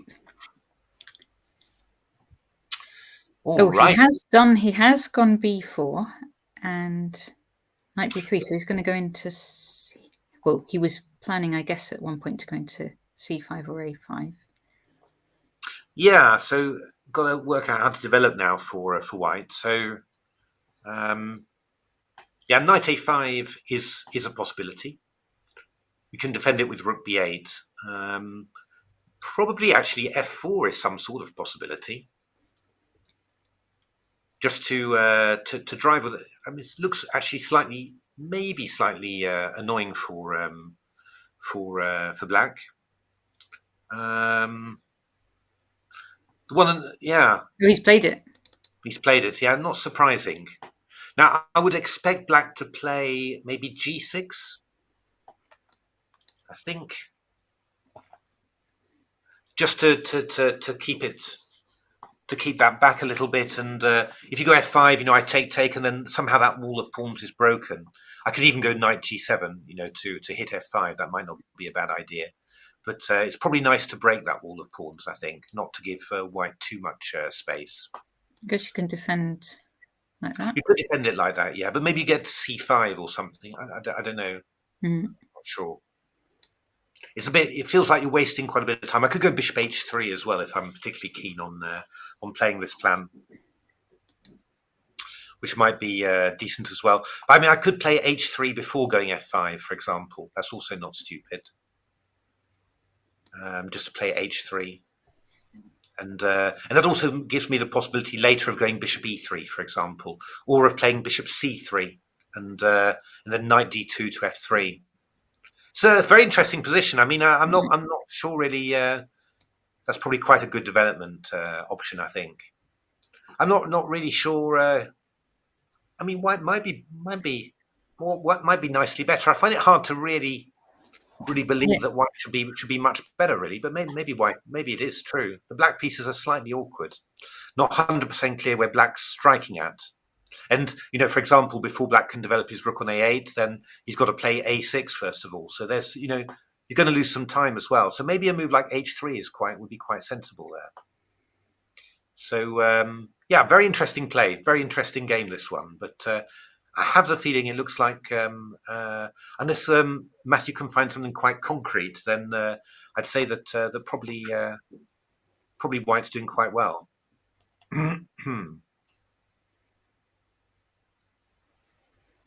Pieces are awkward somehow for black. Yeah, they're all in this little. Yeah, they're all getting in square. all getting in each other's way a little bit. Interesting.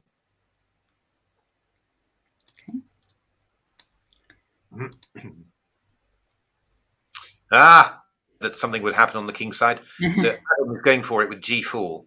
Yes, he is. This looks pretty pleasant for white, really. Just yeah, you're just going to go rook g1 and then either take on f5 or go g5. Very pleasant position for white. No real counterplay for black, really. So it's going to be a toughie for black, this one, I think. Yep. This one. How did this go? Ooh. So this was this French Alain Chattard, wasn't it? No, Jude, he took on d4 simply. So where were we? We were expecting queen g4, which seemed like... we were, weren't we? But in fact, Jude just took on d4. Okay. That's not right. I'm sorry, but that's not right. There should be a law against it. Because actually he just ends up losing a pawn because h4 is hanging, and so castle queen side here. Knight c6, bishop d5, bishop d7. And I'm just hitting e5 and h4. So yeah, Jude had to play rook e1. And now bishop h4 picked up the h pawn. Yeah, so black's basically just a pawn up there. And with the bishop pair. Yeah, so castle queen side, a6, and yeah, it should gradually unravel. I mean, it's a clear pawn, so in principle, it should be winning for white. Black. For black, rather, yeah. What a shame, because queen g4 is going to be really interesting. Oh. Okay. Gosh, what's happening here? It's a bit of a crazy fight. So, yes, this Caracal with those weak pawns. We said, black might get a strong center or might get the center undermined. And, well, I mean, f5 is already hanging a little bit, and white's preparing to play c4 and just open up another line. And f3 will probably come in as well. So this is quite critical for black. Quite... yeah, I think black's probably in a little bit of trouble here, in principle, I would have thought. Not 100% sure about rook c1. Maybe f3 appealed to me a little bit more, just to get the rook involved, and you sort of have the feeling you're aiming at that f pawn quite nicely.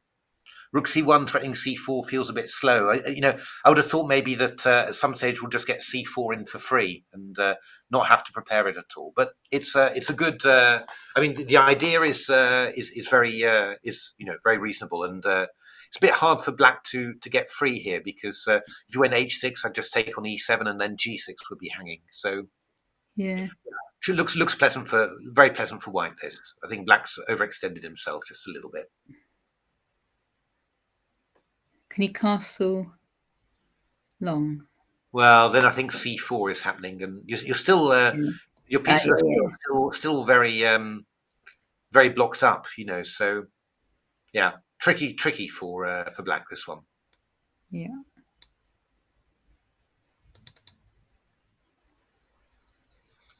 Okay. All righty.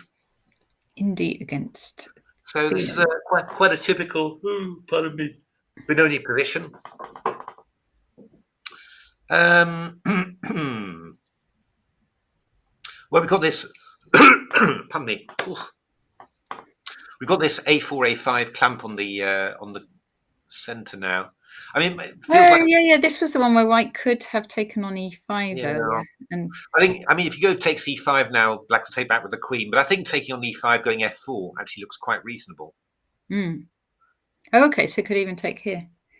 Yeah, I think that probably looks quite reasonable. Just got to calculate a little bit after f4, queen d4 check, whether this is disruptive or bad for black.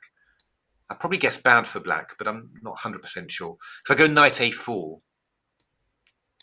And you go something like f5, for example, but then I go knight b6, which attacks e8 and a8, and then if you go rook e8, for example, I'll go e5 simply, which I think just looks very good.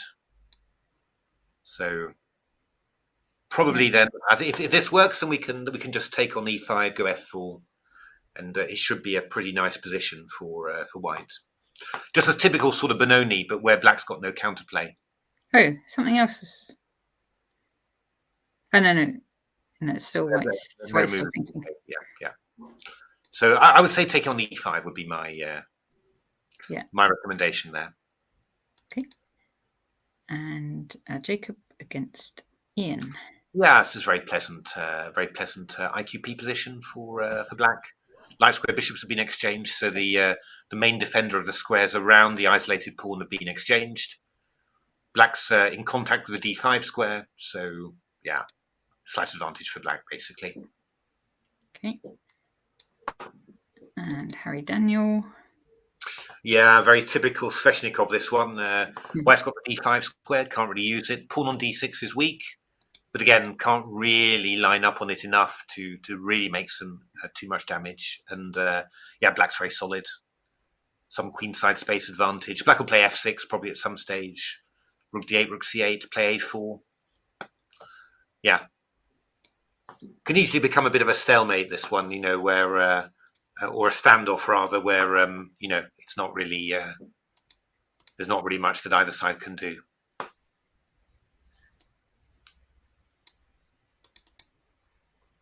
We've got an IQP here, so yeah. So I guess white will probably play. Well, there's various ideas. Bishop e5 is quite a decent idea, just to play bishop to d4. That's quite a nice idea. Knight e2, very natural as well, just to play knight into d4. Open up the c file, aim for the c7 square. I quite like bishop e5 because it stops black from playing bishop f6, which is just means that if black does play bishop f6, then the bishop isn't active. But bishop f6. So then, what you take it off, or you?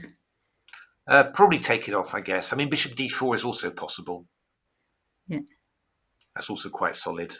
I'm just wondering whether what the taking on d5 situation is, but it's probably not that great for white. So maybe something like this, bishop d4, something like this. It's a small advantage for white, not very much. I mean, just a small advantage. Yeah. Okay. And Ben Larkin and Keith Parker, who's just put his knight in on c3. Well, just grabbed a pawn there. So black's a pawn up. Some compensation for white there because, you've got this Catalan bishop pointing towards c6, b7 and a b file. But the bishop on h7 is a little bit irritating. I mean, if you don't put... You want to play e4 really to block out the light squared bishop, but then you block your own light squared bishop a little bit. One of those dilemmas. But e4 looks quite interesting because then the knight on c3 doesn't have a way back. So right, is this dangerous? Then we can just do e4.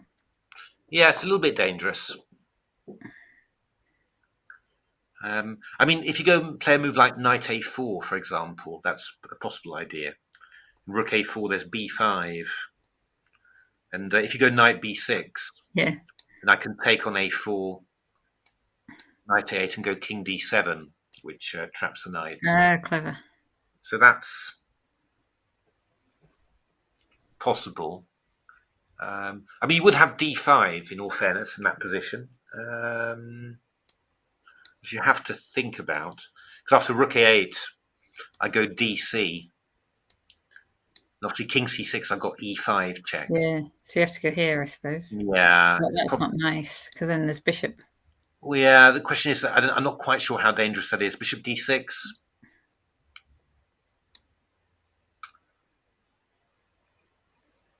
Because you've got a passed a pawn as well, so it's not 100% clear. And if you go e5, then the bishop on h7 is getting active again. It's probably nothing too crazy.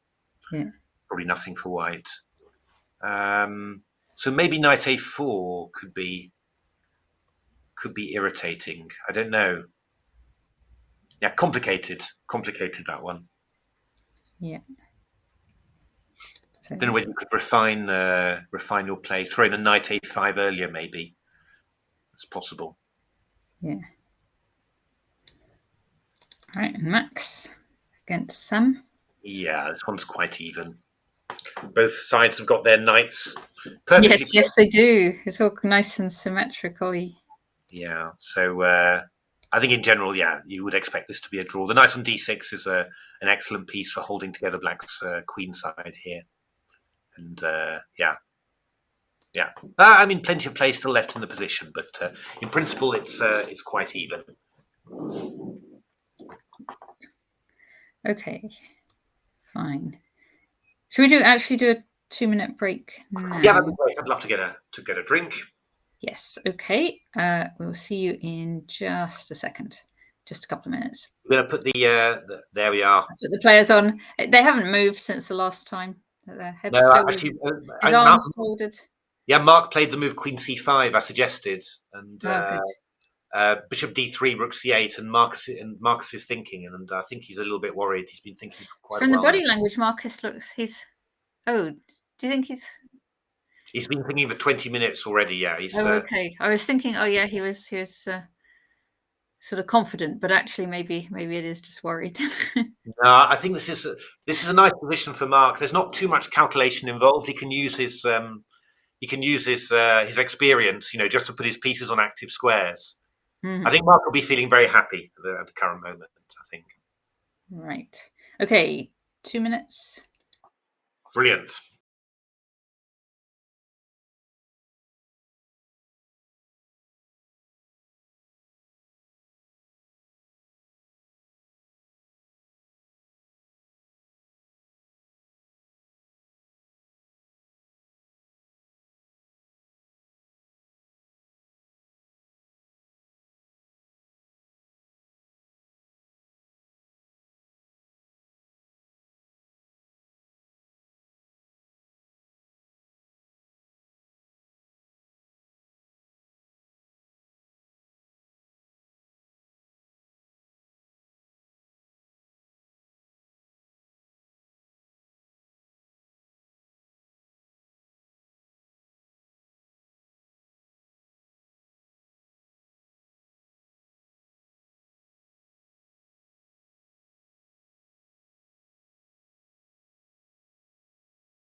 We are back. Hello. Oh, you're up again. Yeah, sorry. I was just munching something. You caught me by surprise. Yeah. Yeah, I mean, I'm just finishing my biscuit. Okay, Hobbs is still He's concentrating. thinking. He's Indeed. thinking. Yes. Okay. Let me put that one back on, and we'll go back to. Let's go back to Hobbs's game.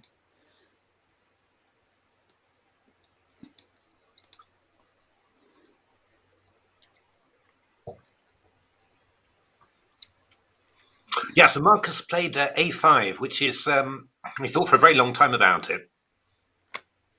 It's not a bad move, actually.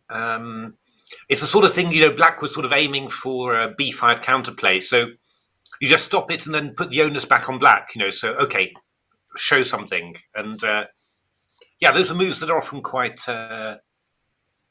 It's funny, sometimes you don't notice them sometimes, but then when they're playing, you suddenly think, oh yeah, that's annoying. And that's kind of the feeling I have seeing that move.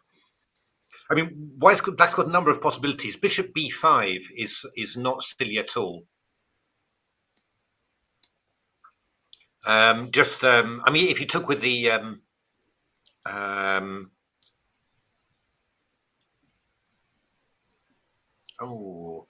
could you even take with a?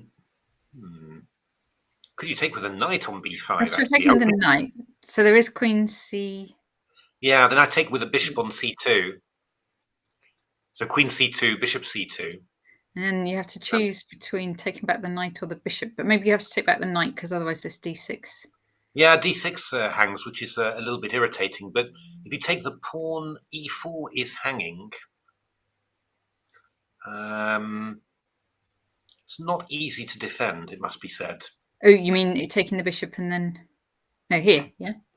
Yeah, I mean, you're threatening the bishop on c2, so e4, yes. d4 is hanging. So, I mean, bishop d3 is possible. Then you go knight takes e4. And then bishop takes b5. And then you can go knight f2 check. Cleverly. Well, rook takes f2. Well, even. But yeah, king g1 is possible. Mm-hmm. And then bishop d4 would be an idea.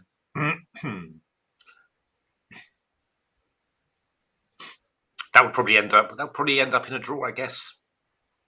But that doesn't feel, yeah.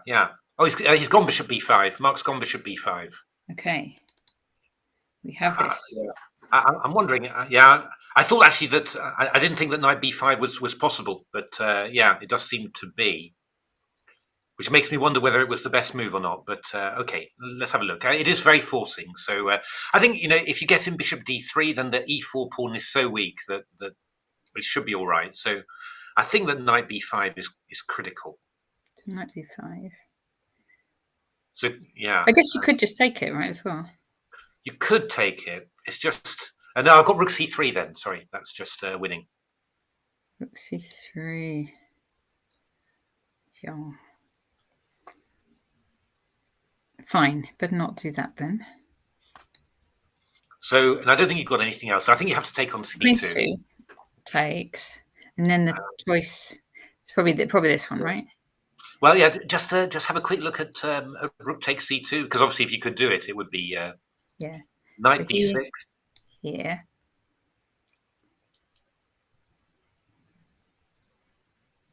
Yeah, it's not going to. I mean, you could go knight. You could go knight takes e4, knight e8, knight f2 check, king g1, bishop d4. I mean, that's possible. But then we've got bishop e3 afterwards, which just blocks everything. So just not going to be not going to do it. So okay, I think you have to take back on b5.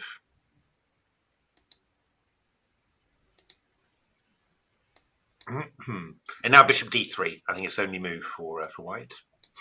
You could throw in b4 here, I suppose. Oh yeah, that's fun. Oh, this is going to be a lot better. Yeah, that's going to work. Because if we go rook b3, knight takes e4, rook b4, and then knight f2 check. And the bishop is... Yeah, that forks those. And if the rook takes... So rook has to take, but then you take on here. You take on c1. And then rook in. not actually that clear, because you can actually defend. Well, okay, but then you go here, do you? Yeah, king g1. King g1.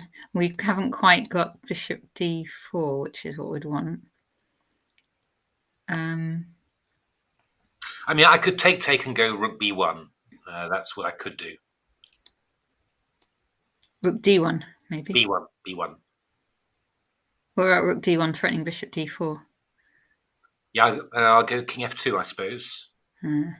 I won't go rook. I won't go rook takes b2. That's the point. Yeah. And and that should be bishop d4 check now. Yeah.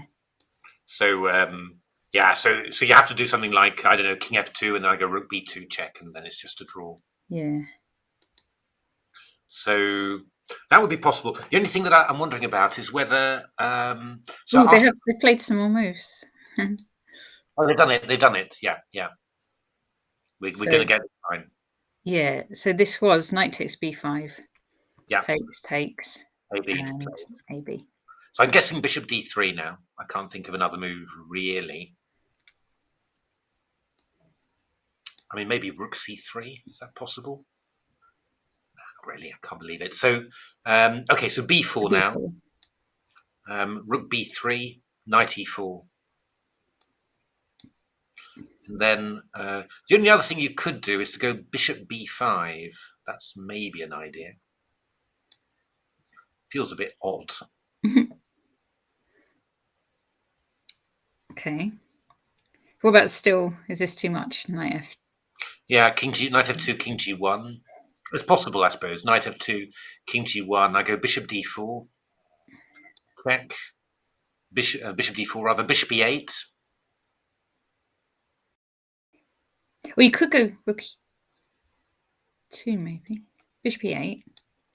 And then, well, knight d3 check is probably drawn. King h1, knight f2 check, for example. Could you then? All right. So bishop. Bishop. Instead of that, can you go this? Or do they just take and then you? I know they can't take because then you take on c1. Yeah, but your rook is hanging on e2. Oh no. Sorry. We had a conversation about this. I was at this the in memoriam just today, and I was talking with Chris Duncan, and he says, "You're always very polite. I played this once." I said, "Yeah, actually, I'll just take that piece." Yeah. So I reckon where this is heading for a draw somehow. Somewhat complicated, but oh, wait a minute. No! Oh, Matthew, idiot. No, b4. Yeah. Rook b3. Yeah. Knight e4. Yeah. Rook b4. Yeah. There's rook c1. Rook c1. Oh, and picking up the bishop. Right. Not just the bishop. Going checkmate as well. No, not that bad. Forking the rooks at the end. Yeah. So maybe put the moves on the board. Yeah. Whack. Yeah, that's rather more serious then. Right. So wait a minute. So let's just take stock. So this is this forced? So this is the position they're actually in. Then bishop d3 we think's happening. b4. b4 first. Rook b3 takes.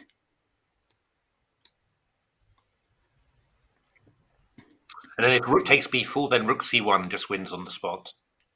Yeah. So maybe you don't have to. So maybe you just take this. No, that would be awful. Rook e4. Rook e4. No, but bishop b5 is what we were looking at just now.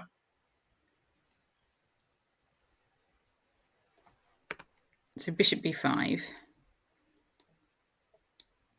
Just with the idea of moving the bishop to a protected square and then taking on b4. And there we were looking at knight f2 check. Yeah. King g1, bishop d4. That was This was just a draw, wasn't it? And this seems to be a draw, yeah. I'm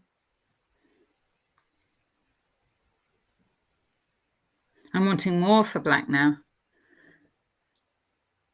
Indeed. One thing actually, bishop e8, just one idea actually. So I could go knight d1 check, that's possible. King h1 and rook c1. Oh, that's nice. The only question is whether that actually really does anything. I mean, I'm threatening knight f2, but I think if you just go g3, then probably. I mean, I can annoy a little bit. I mean, I can go knight f2 check, king g2, rook c2.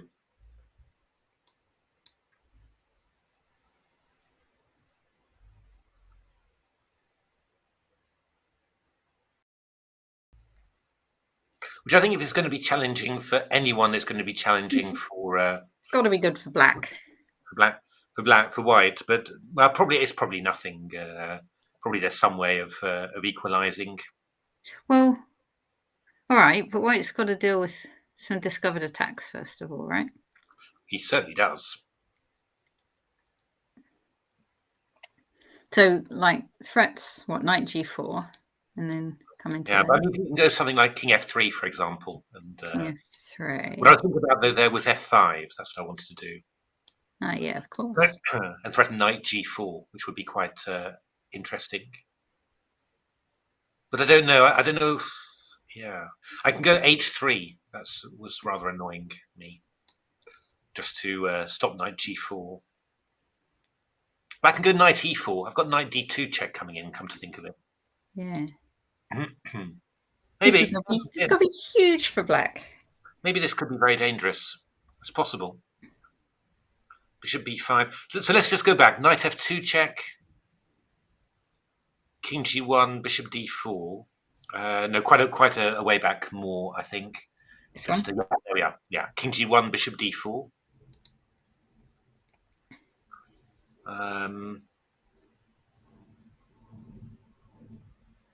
I mean, there's rook takes b4 here as well. I don't know whether that's. I mean, I've got knight h3 check, knight f2 as a draw, but I don't know whether I've got any more. Bishop rook c1. You take on d4. Yeah, but I've got bishop f1 at the end. That's the problem. Covering. Otherwise, it would be a gorgeous mate. It's true. But it's not quite there. So. Yeah, I don't know. What if we just. Yeah, then I'd take on the 8, though, I think. Okay. I think White's definitely. Marcus has played bishop d3. White's definitely got to work harder than black for this one. I mean, these are very natural moves for black. b4 and knight takes c4. Yeah. And, and then White's got to find the only way to draw whatever. And who knows, there might be something else, but although I don't really see it. And if we just took without the b4 yet, they can cut it out. We looked at that first, didn't we? Well, knight e4, we just go bishop b5, yeah. Bishop b5, and we never get b4. Yeah. Okay. So b4's got to be it. Yeah, it just puts the pieces on much worse squares, I think.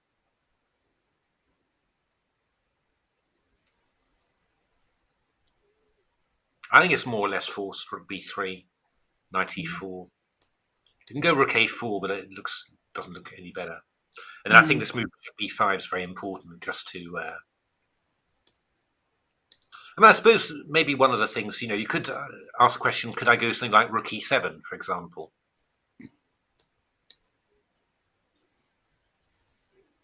And then if you go rook b4, do I have anything? Do I have something? I don't think so. It's just rook b4 is covering d4 as well. So I think you're quite well. I think you're quite well defended there. If you go rook ec7, then I've got bishop e3. So I don't really see how you're doing anything really. So yeah. Oh no, Mark's gone knight e4. No. Okay. So this is this other line. This is where we just take on b5. Yeah. Oh, that's a bit of a. Wait. What about this? Okay. Rook takes c1. Yeah, I go bishop takes c8. That's the thing. Oh, stop taking my rook. Yeah, that's the big pain, unfortunately. Stop taking the rook. Okay, so all right. Okay, this. I mean, I'm not quite sure. Did we think that knight f2 check was still drawing? I'm not sure. Knight f2. So I go king g1, and now bishop d4. That looks like the most. So okay, I go bishop takes c8. And now, well, I could go knight h3 check, and that's always a draw anyway. We've got at least a draw. The only question is whether we could do this idea of knight d1 again, but it'll be much worse because you've taken a pawn along the way. That's the thing.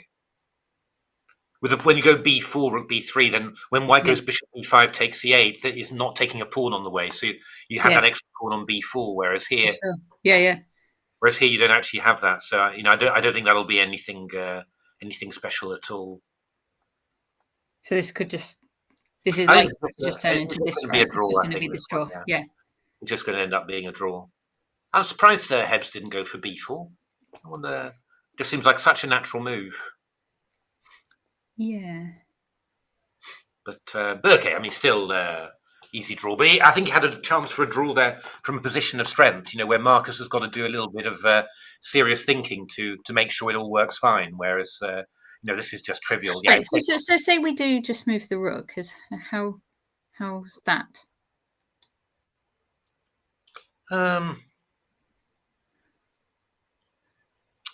Yeah, possible.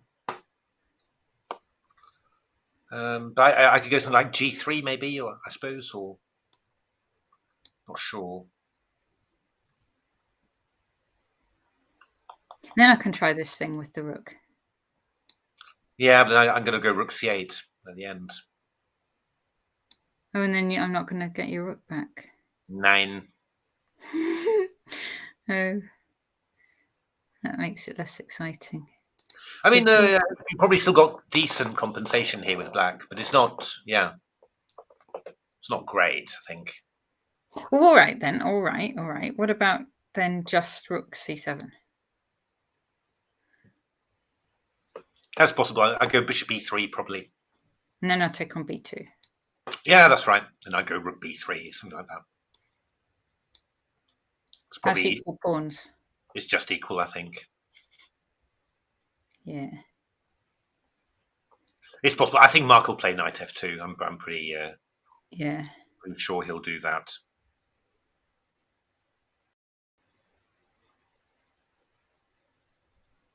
I mean, the only question is whether.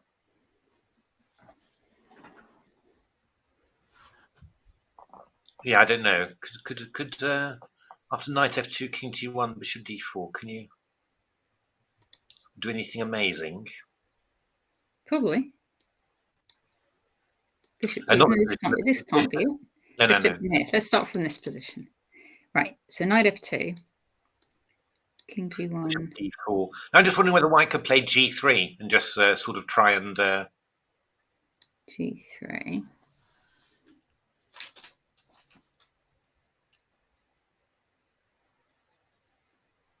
Okay.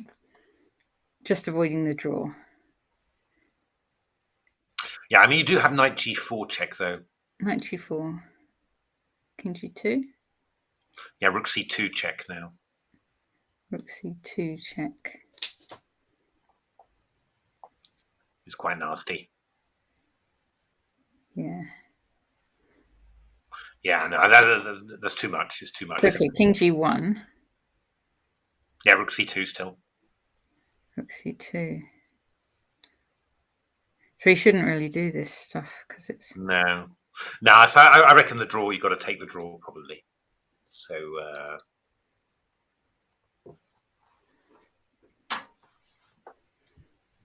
I think knight f2, king g1, bishop d4 is probably.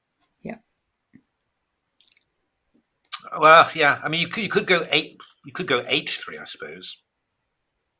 So knight f2 check, king g1, bishop d4, h3.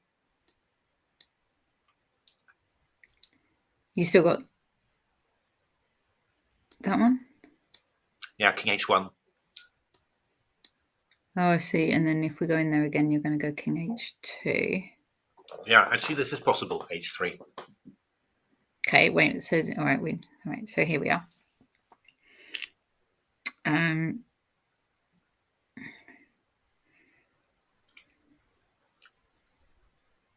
All right. Well, actually not. Oh god, king h2 simply.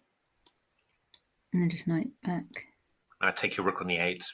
Oh, stop it. I don't want you to keep taking that rook on e8. That's quite. I'm seriously wondering actually whether this is actually whether White's still got chances here. All right. I'm going to move that rook just to stop you taking it. Rook, where can I put it? Can I put it on e4? You certainly can. I'll probably go king h2 now. I tell you, this is starting to get awkward for black. The pieces are all wrong. Don't worry yet. Rook c2. Rook c2. All right, I'll go rook b3. Yeah.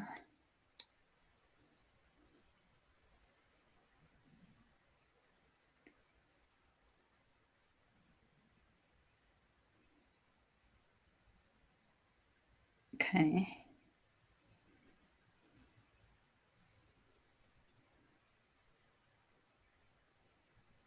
I don't know. I mean, I could go h5, h4. Yeah. I could go. Even an idea like g5 is not completely crazy. Just to open things up. I mean, yeah, probably black's got some counterplay here, but I mean, he was, it was better for black. It was really, black pressing, and now I have the feeling that black's got to start finding some decent moves here to, to make sure he's not worse simply. Because I mean, that pawn on b7 is a target. I mean, we can move the bishop away and play rook takes b7 at some stage. Yeah. No, I don't like it now. But I think it's probably still drawn. But I think this h3 move is possible. h3 here. So, but wasn't it drawn the other line if we didn't go into this? No, if we'd gone b4, then it was. No, that one's good. But even here, we didn't have to play knight f2, did we? Oh, wait, it's played already though. Yeah. Played it. Yeah. Played knight f2. So okay. bishop d4 is definitely going to be played. Yeah. And to be honest, I think Marcus will play h3. It's H3. The sort of he's a fighter, right? So that's the sort of move he finds. He's going to do it. Yeah. Okay. So is Hebs in trouble? I don't think he's in trouble, but he sort of moved the position from just good for him basically, and Marcus struggling to make the draw into one where, I mean, it's just very complicated. What about? Oh, I know you're going to end up taking my rook on e8 because that always happens. But what about knight d3? Yeah, king h2 simply. King h2. Knight takes c1. I go bishop e8, and bishop b2. I go rook e3, and I'm covering. Yeah. I don't think you can do. I think you. I can't do this stuff. Yeah. So annoying this. Yeah, Mark's gone bishop d4, but I think. I'd expect Marcus to find h3. That's and to play it. So annoying that. Hebs, come on.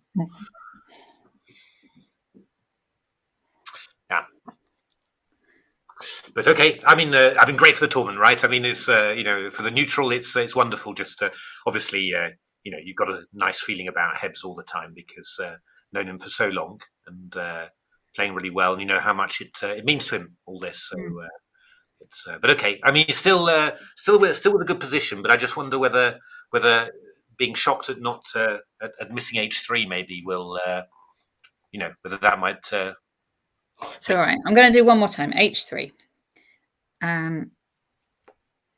Okay, and we need to just move the rook because it just gets taken otherwise, right? Yeah. All right, let's just rook. I've tried all the legal squares, so let's try rook e7. Yeah, I mean, here I think I just go king h2. I think I just get out of the way, basically. King h2. That's why this. Oh, Marcus has gone g3. That's not right. We looked at that. Yeah, that's not right. We were saying knight g4 check, actually. Yeah. Actually, think of it. Then Hebs is better, right? This wasn't just. I think this wasn't this was just good for black. No, this was good for black. Yeah, knight g4 check now. We had rooks coming in on the 7th. Yeah, knight g4 check. G4 check. What a blunder, I think. So because king g2 was met by rook c2 check. Yeah, and king h1, rook c2. King h1 and then rook c. Oh, rook c2 now. Yeah, black's just winning. Because it threatens mate, and so that you can't take my rook on the 8. There's nothing to be done. Gosh, that's amazing. That is absolutely amazing. I would never have believed that. Horrible blunder. Knight d4 says knight. My chess is saying knight d4. Knight g4, right? Yeah, knight g4. That's what we said. Yeah, no, horrific. Wow. But Mark will have won the tournament. Will be equal first at the very least with this win. Knight that g4. Is amazing. That is absolutely amazing. Yeah, he's played knight g4. I mean, Mark won't miss it. Yeah, Mark's a tricky guy. Well, I know it. My goodness, this is amazing. I'm absolutely shocked. I don't know. I can't believe that Marcus did that. I mean, Marcus is such a good player. I mean, and very, very tough fighter. Just solid as well. Doesn't blunder normally, but this is it's incredible. I don't know what he could have missed really. Maybe rook c2. Yeah, but I mean, actually, there was two ways of doing it, right? Because you could go rook c2 immediately as well, which is also unbelievably strong. Yeah. I mean, this is really strong, and rook c2 is really strong. So, I mean, it's just a really bad blunder. Marcus had to find rook 4. Rook a4, maybe. I don't know. No, but I think h3 was fine. Sorry, pass pawn saying Marcus had to find. I think pass pawn maybe has the computer. Rook a4 says pass pawn. That was possible, but I think h3 was. Yeah, no. I'm sure you're right. Yeah, I'm sure h3 was fine. I mean, yeah. Is it rook a4? Rook a4 now is not going to help, presumably. Well, you're in check, so you can't even play it. Bishop e8. Bishop takes e8 was just half. Says b22 c3. Yeah. That was a draw. Yeah. Wow. Okay. Amazing. Well, that's really that's a dramatic. Do you want us to do a quick? See the players. Oh, they've got. Hebs has gone for a smoke. Hebs has gone on a smoking break. All right, let's have a look at the next one. Okay, Keith against Peter Robertson. Yeah, it's more or less what we said, basically. Peter sort of curled up in a ball, and he's trying to uncurl. There's some discovered attacks here, but I guess that knight d5, queen d6.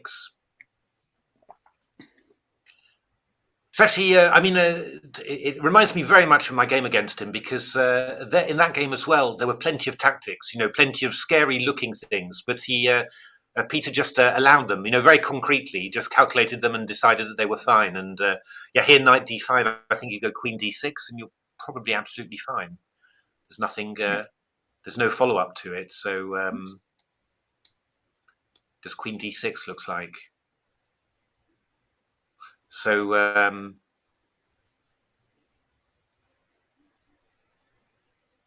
yeah, I mean, I think he's doing quite fine. He's just doing fine there, I think. And yeah, I don't know. I mean, oh, actually, sorry, I'm even hallucinating here, because actually after knight d5 we've even got queen takes c1. Actually, that would be the right. Yes. queen c1 would be pretty good too. So yeah, I probably have to take on e7, but that's not really what you're looking for. And you get that at the end. Yeah. So no, yeah, good play. It's I mean, yeah, I don't know. Yeah, I mean, it can easily turn out just to be a bit quite nice for black. Really, this, you go bishop e8, you start putting pieces on d5, and then all of a sudden white's got nothing. All the initiative has gone, really. So I don't know. He's got to be a bit careful here. Got to try and find some way to to concretely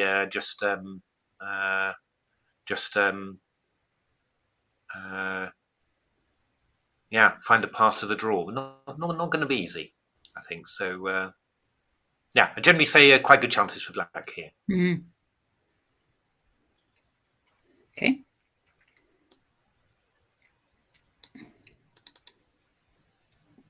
Jacob Jonah. So we were a little bit. We thought it was sort of equalish, but this king, if any, had the more trouble. Yeah, I mean, it's a little bit better for black. Actually, Jonah's done pretty well here. He's got control of both files. He's done really well here. Yeah, because I mean, rook d1 allows queen f3 check. That's the big problem. As does rook c2. So so basically, white cannot fight for any of the files. So yeah, this is not going to be trivial for white. He's going to be. The only question is, how can black make real progress? That's quite tough. But maybe, I mean, one idea might be just to go, yeah, rook f6, queen f3 check. For example, that sort of thing, and then just try and get a pawn on f3 and really cramp that black king, that white king. I mean, you could also, you could maybe spend some time playing a5, b4, get the, some queenside space or whatever, or maybe, play the a pawn all the way down to a3, something like that, and gain space, and maybe you. There's possibilities. I mean, it's a slight edge, but tricky for white. White doesn't have any clear way to make the draw. So that's what can you say? You can't always have more than that. And probably black's going to play h5 next, just clamp down a little bit, and yeah, if you can play h4 and h3, then that would be amazing. So probably white will play h4 to stop it. But then there's no, black plays g6, king's fine. Then you gain a bit more space on the queen side, and then maybe somehow you find a way through. It's chances anyway. Jonah's giving it a good go there, but yeah, obviously Jacob has defended very well all through the tournament, so not going to be an easy one. Shreyas against James Jackson. This is pretty wild. Yes. Oh gosh, this is the one where this was the one where Shreyas took an exchange in the opening, and James was coming in on d3 with those knights. Yeah, this is pretty. Wow, I mean, actually, rook d3 looks incredibly tempting here, it must be said. Let's see it, rook d3. Because if you go queen c5 or something, I go rook d2 check, and you're pinned to the back rank. So I think you're going to go queen e2 maybe. But then I go knight f3. That's what I want to do. Yeah. I'm threatening rook d2. Yeah. That looks really good. More skillful play from James Jackson. Yeah, it's played nice. Yeah, really, took risks. I mean, that's the thing, and but I think this is pretty good, really. I don't see how white is holding this.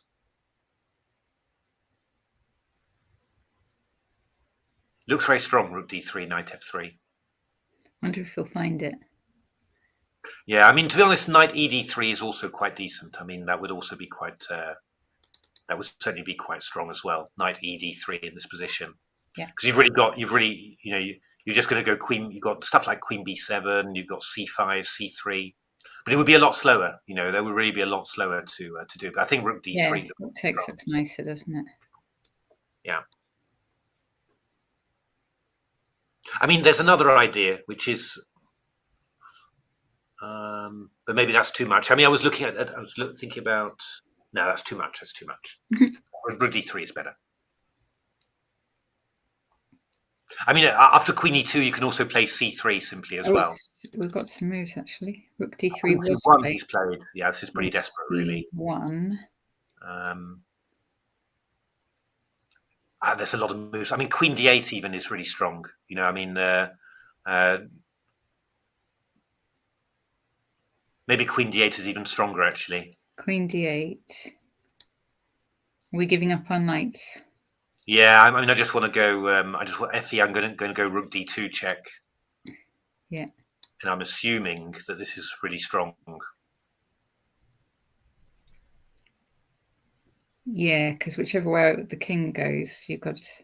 Yeah, I mean, you've got to go up to f3, I think. And then I'll go queen d3 check. You go king f4. But then I've got rook f2 check. And then I can take on e4 after. I mean, this must be. Oh, I can take on g3 there if you do that. So yeah. If you go king g4, I go queen e4 check. Which should also be winning. I would hope, if there's any justice. Good. Oh, and it's happened actually. This is on the board. Yeah. Okay. Yeah. Yeah. Excellent. Nice play by James. Very nice play. Yeah. No, really good. And yeah, excellent. Oh, dear me. So 1, 2, 3, 4, 5. Ooh. So Richard's got a slightly better queen and a pawn ending, but not that much better, really. He'll play it for ages, though. He'll play it for ages, of course, yeah. But good drawing chances for white there. Okay. Peter Matthew. Right. Interesting. Yeah, okay. So, yeah, this 1, 2, 3, 4, 5, 6. Okay, so Peter's equal material, but the pawn on d5 is... This is nice for white now. Yeah, this is nice for white. This is looks very good for white. Not quite sure how big the edge is, whether it's big, or whether it's maybe it is quite big actually. It's very big. Because I mean, rook d8, e6 looks very strong actually. So I don't think you can defend your pawn. So you're going to have to give it up. I think maybe you have to play a5 or something. I think just to defend that pawn. A5 here. No, before previous move. A5. A5 now. And try and right, take. Yeah. I can't say anything about that. But I'm just trying to play AB and then maybe rook A4 and create some counter threat. Not my fault. It's not my position. Rook A4 maybe. I don't know, just to attack the pawn.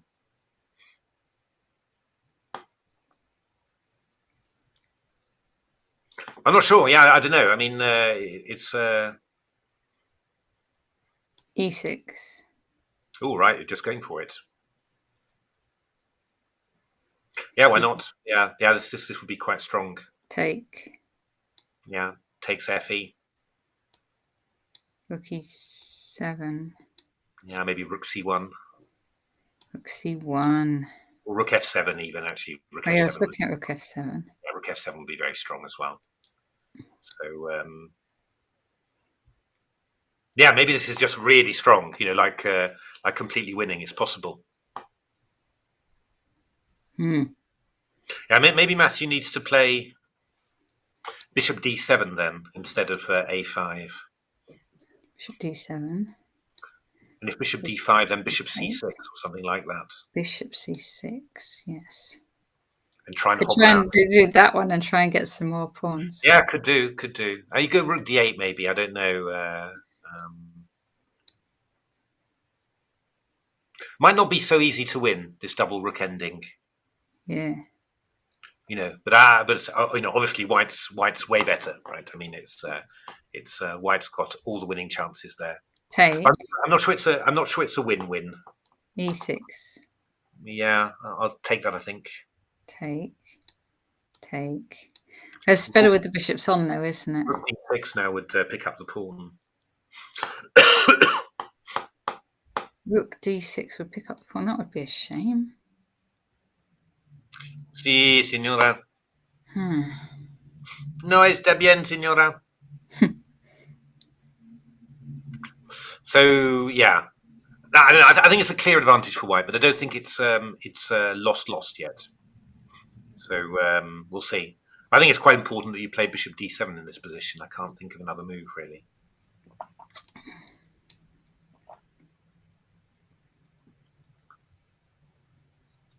Yeah. I mean, maybe King h2. Yeah, but I'll go bishop c6 or rook c8 or something. I'm not sure. I really do want to win a pawn. Marcus got mated. Yes, it was looking that way. Hard luck, Marcus. Well played, Hebs. So Hebs on 5.5 out of 6. So Good grief, that's amazing. Jonah, Shreyas, Keith, or Jacob have got to win to even have a chance of catching him. So he's going to be a point clear. Well, he might even be more if nobody manages to win. So Good grief. Yeah, amazing. So. Well, Matthew usually so solid, in danger of losing 3 games in a row. Yeah, not against. He's played strong. It's against strong opposition, of course, but yeah, he's and 2 blacks, 1 white. But yeah, definitely in danger there. Yes, but this you'd say maybe this is. He's gone B5. He's gone B5. He's gone B5. Okay, we didn't look at that, but maybe for good reason. What about this then? Yeah. So okay, rook b8, I guess, is what Matthew's. I mean, Matthew's idea, I think, is to go bishop b7, and he wants to try and clamp down on the pawn on c3. If he can get away with it completely, then it's great. That is absolutely true. It's just All right. What about let's just try that straight away then. Yeah, he wants to take on e6 then, and then go bishop b7.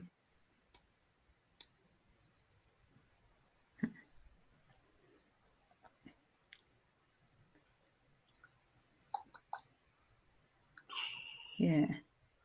Yeah, I don't know. I mean, I can go like rook f5 or something and line up on the 5th rank like that. I don't know. I don't know how good that is. How good will this double rook ending be? Am I going to make something of it, or am I not going to manage?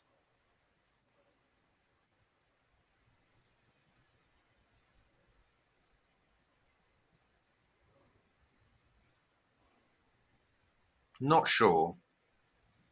The one thing I'm wondering about actually is whether would that be any good. I'm wondering whether instead of taking on d5, whether you can go e6, but probably. Let's see, e6. I think then the black probably just goes bishop b7. I think just. B22 is saying, watch out for g6, rook e5, rook takes e6.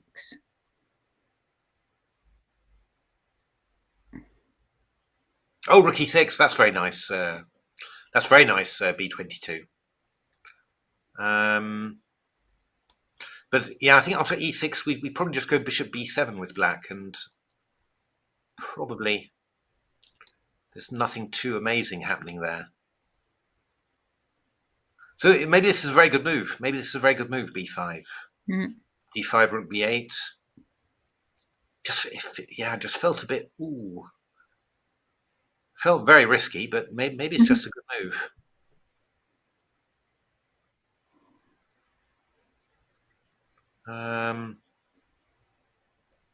Yeah, yeah, yeah. I mean, well, it's going to be a pawn up in a double rook ending, that's clear. But maybe it's yeah, we're going to have to see whether it's going to be enough for the win. I think. Yeah. Okay. All right, Adam Ashton has a rook on g7. Yeah, that's not going to last long, I fear. It's kind of What, the rook or the game? the game, I think. I think so too. But I suppose what black could try rook g8. And I'm just trying to work out what's the best way of doing this. Yeah, I mean, probably we should just go.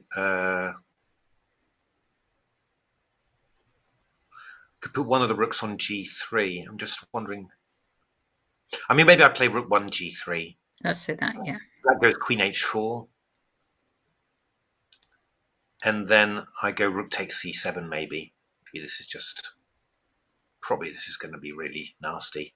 You go queen f4 check. That's why I was wondering slightly about it, but maybe king c2.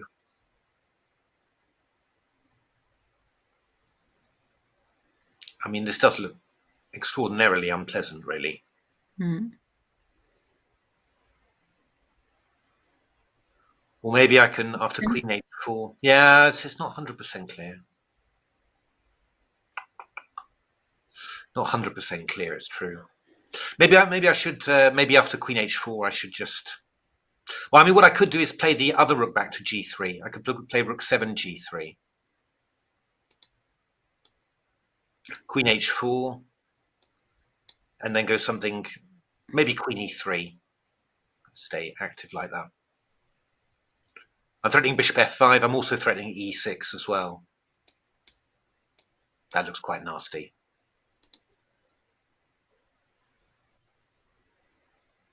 That looks really nasty. I mean, I'd be amazed if you're going to get anywhere close surviving this. And maybe there's something better as well, but this certainly is really, really strong. I mean, actually, come to think of it, after rook g7, after rook g8, I've even got e6 actually. Yep. I was wondering about that. What takes and queen e5? Yeah, or even takes first, actually, I think.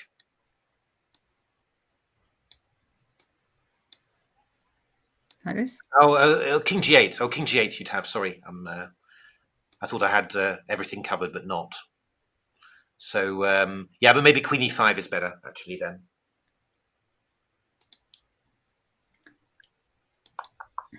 Queen e5, you go rook g8. g8. And I would want to go e7, really. You could go bishop c6, then. Annoyingly. Yeah. Yeah, not so clear. Not so clear, actually. That's a shame. Okay, I mean, we can play rook 7 to g3 and queen e3 and keep control. And well, maybe even better, actually, is just queen f2. I mean, that could also be better as well. Yeah, yeah. Queen f2 will be even stronger. So... just queen f2 at the start?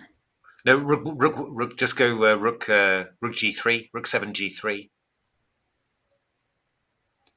Queen h4, queen f2. And I'm threatening rook g8 then. So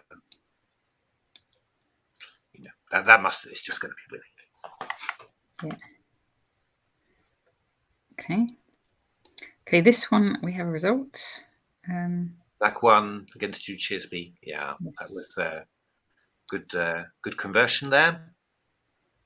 Then we have Shabir Okai against Patrick Duncan.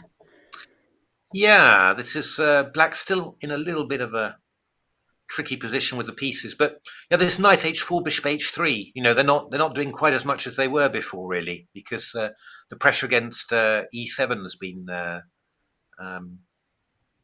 been neutralized. So yeah, I don't know. I'm not quite sure how White's going to get through here.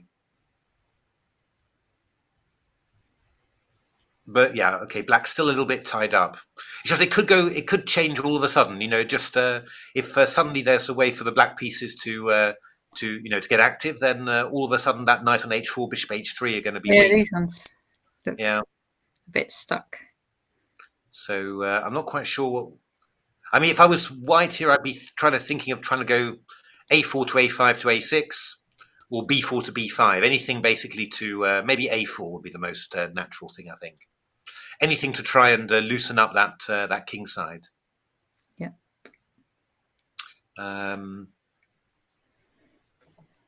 Yeah, and then the question is, does black have moves like f4, for example? Or just to then try and play e3. Those sort of things. Not for the moment. Actually, there's bishop e6 I've just spotted, which would be rather sad. But yeah.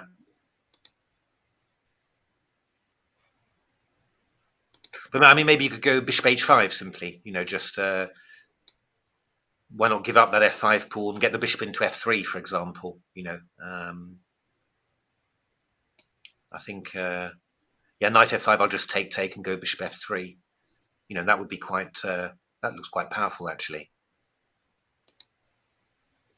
So yeah, I'm not sure. I think this is going to be very, very sharp. This one, very. I think white was really clearly better, but now it's just not.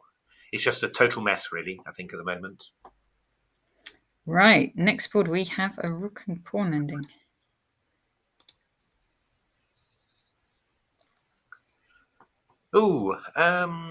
Oh, that's a sharp little tactic from Theo. Probably we're just talking about a draw here. I mean, e takes d5, we go rook e1, and then black wins either the d or the a pawn, and white wins either the d or the a pawn. So I think we're going to have a draw very soon there. Okay. Just e takes d5, rook e1, king h2, rook d1, for example, or rook a1. And then rook b6, rook a5. Yeah. Rook d6, and then we'll end up swapping off the d for the a pawn. Any views on Theo's game, says Hellraise? Yeah, so we're draw, I think. Draw. Okay. Do you want to? Should we do a quick whiz through the moves since we last saw it? So we were about here. We were here, yeah. Oh yeah, knight a4 coming in.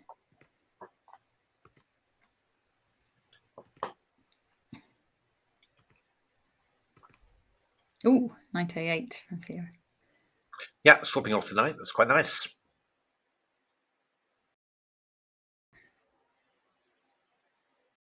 Yeah, so that turned out quite nicely for this is how it happened. So the queen's got exchanged on b4. And then rook e8, rook b7, rook d5. That's how it happened. Right. So it wasn't really a trick as such. It was just an exchange. It was part of the position. That was the thing. So that's going to be a draw. Looks like. So yeah, well played, black.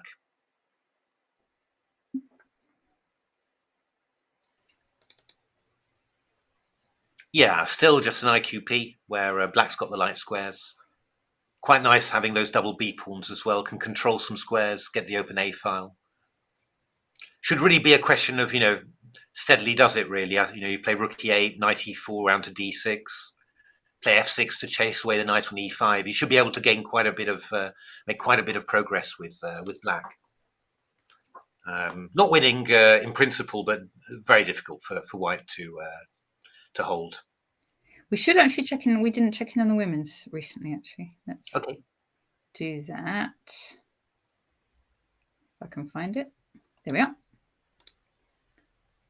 are. Ooh.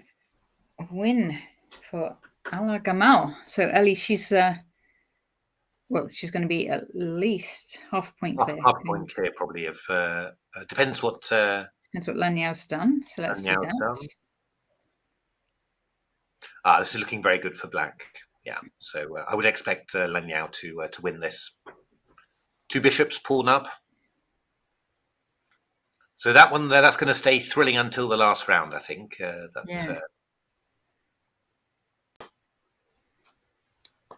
Nina? Yeah. So still quite even. Nina's got some Probably achieved maybe a little bit more than black, maybe. Just got c4 in anyway, and got some pieces pointing towards the king side. Got a little threat of knight You takes can't c6. take this then. Well, there's knight takes c6, which you have to take care of. Yeah, okay, here. But I don't know how that is, because there's queen g3 after. That's. But I've got bishop e1 though, so I can actually deal with that. You go queen e5. I could go f4, for example. Queen e6, king h2. Which is still quite unclear, to be honest. Knight f6. Knight f6, yeah. I mean, bishop h2 is really murky. I'm not quite sure what whether we've got something, whether white could do something, or whether this would be the best that white would have. Maybe it would be the best that white's got. Oh, wait a minute! I've said something stupid, haven't I? Because after f4, you can go queen h5 as well, can't you? So here, here, here, here, queen e5, f4, queen h5, yes. Which is actually extremely unpleasant. Yes. Okay, so we need to take this seriously then. So bishop h2. Let's have a look. Bishop h2. Now, question is, we might be able to play f4 straight away, and then go knight takes c6. Whack! Yeah. Which then becomes a really sneaky trick. Right, wait then. So f4, we don't take that then. But what else do we do if we're not taking that? We need to...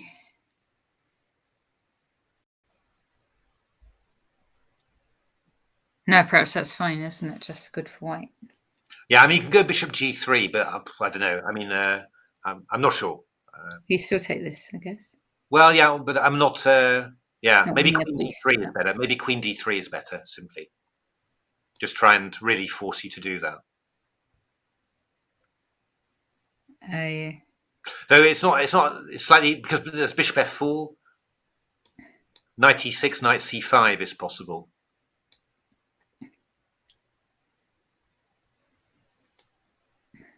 And then I've got queen d4. Then you've got bishop e5. But I am better in that ending. But yeah, I don't know. I mean, there's loads of variations. But I think f4, bishop h2, f4 would be. I think it's white's pressing then. And actually, but Nina's got a great position now because black's taken on d4. Oh. Which is not. That's just not what you should have been looking for, I think. So, I mean, yeah. Anyway, now white's very nicely better. I mean, two bishops. Black king side is weak. Queen side pawn majority as well. And black's pieces aren't that active. So, yeah, this is looking really good for white now. Yep. Okay. Yeah, so interesting. Still a problem with this game. Okay. Yeah, I think May is the exchange up. I think and winning, but yeah, we're maybe never going to see it. I'm not going to try and look. Oh, but now, oh no, it's broken again. Is it broken whenever I look at May against Morgana? Yeah, it's oh no, there we are. We're back. No, we're not. It's still saying May. Okay, maybe you need to. We need to look at the players again. You need right. to there you go. You can see Peter Robertson concentrating a lot. And indeed. I'm going to Oh, James Jackson did win against Shreyas there, so he's on 4.5 as well. But he's already played Mark, so. Who's going to play Mark tomorrow? Well, it's not clear. I mean, it depends on the results, really. But anyway, James Jackson is at least equal second on 4.5, but he's already played and lost to Mark. So Can't play him again.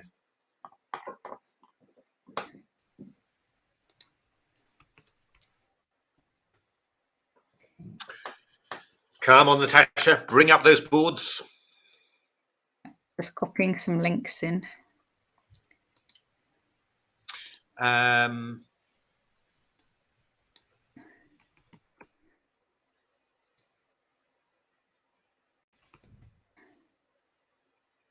Okay, nearly there. Okay. Now we've seen Peter Robertson. Let's see the game. Yeah, Keith's doing a little bit of sneaky stuff. Is he?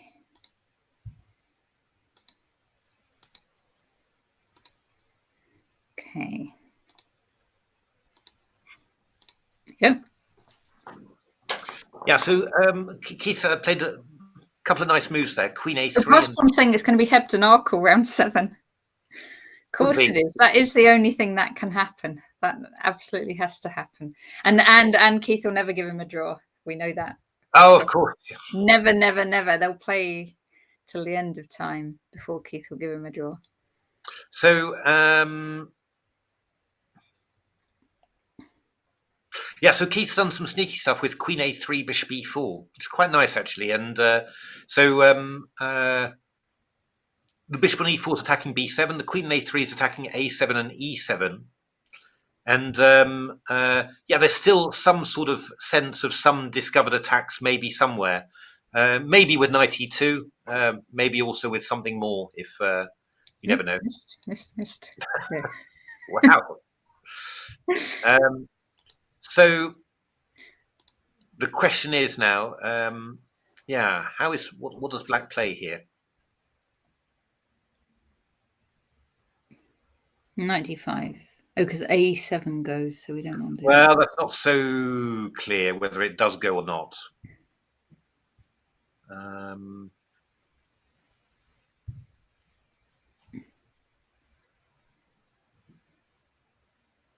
I mean, Knight F5 is kind of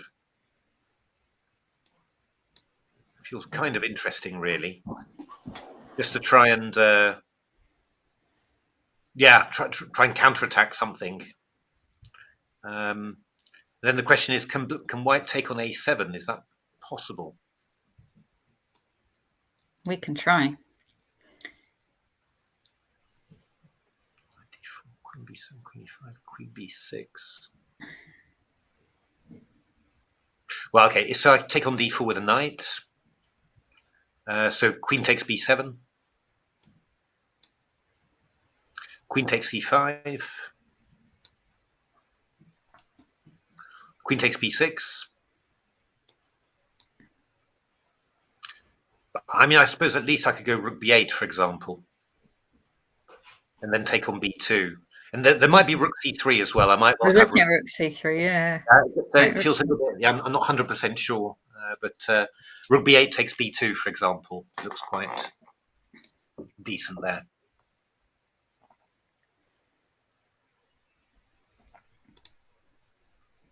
So I mean, so after Knight F5, if you can't take on A7, then you could take on F5, for example. That is possible. But then I go E probably, I think. You could take on A7 now.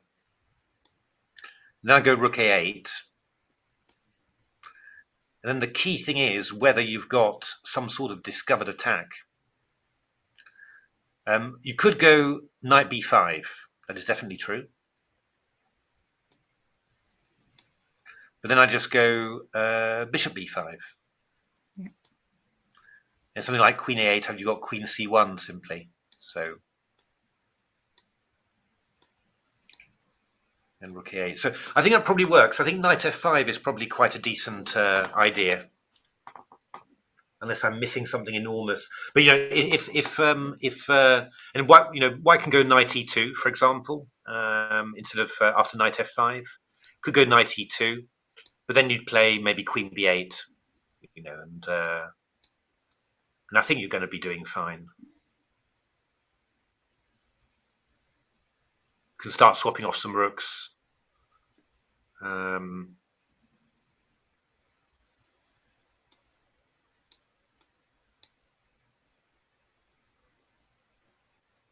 You're pretty solid, I think. Got to watch out a little bit for stuff like knight f4, but yeah, I don't know. I mean, there's going to start being tactics as well, the other side as well. Knight f4, there's knight takes d4 maybe, so.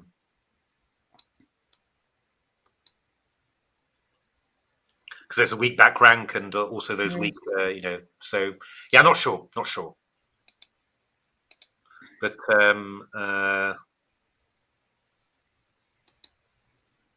I mean, the one thing you got to watch out actually after knight d4 is a knight h5 check. Oh, which is actually... Oh no, it's not going to. No. Sorry, I'm hallucinating again. G takes h5. I was thinking queen g3 might be quite strong. Yeah. But actually, the queen's protected by the rook on c8, so there's no discovered attacks there. So probably it's nothing at all. So king f8. You can just go to f8. Yeah, that's no problem. Bishop h7. Yeah, knight e2 check is. Knight e2 check, picking up the queen. Like that. That's good for black. Yeah, I think knight f5 is quite decent. I think that looks decent.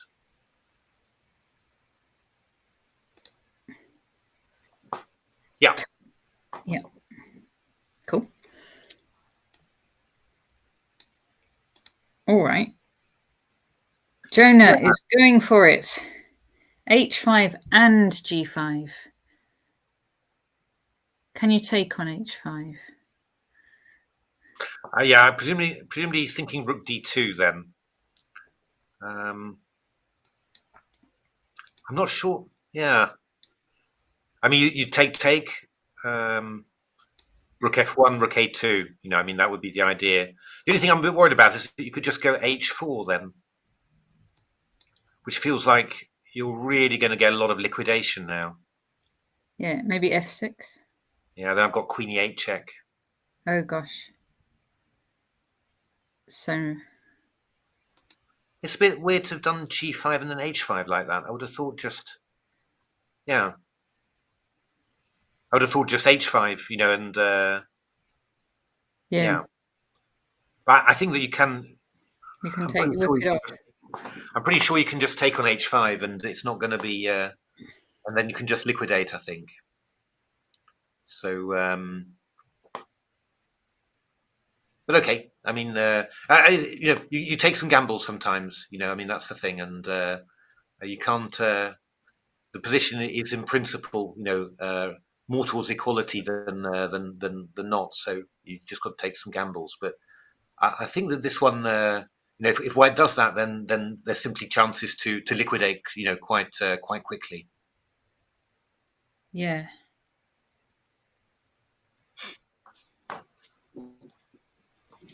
We were talking about like rook f6 ideas.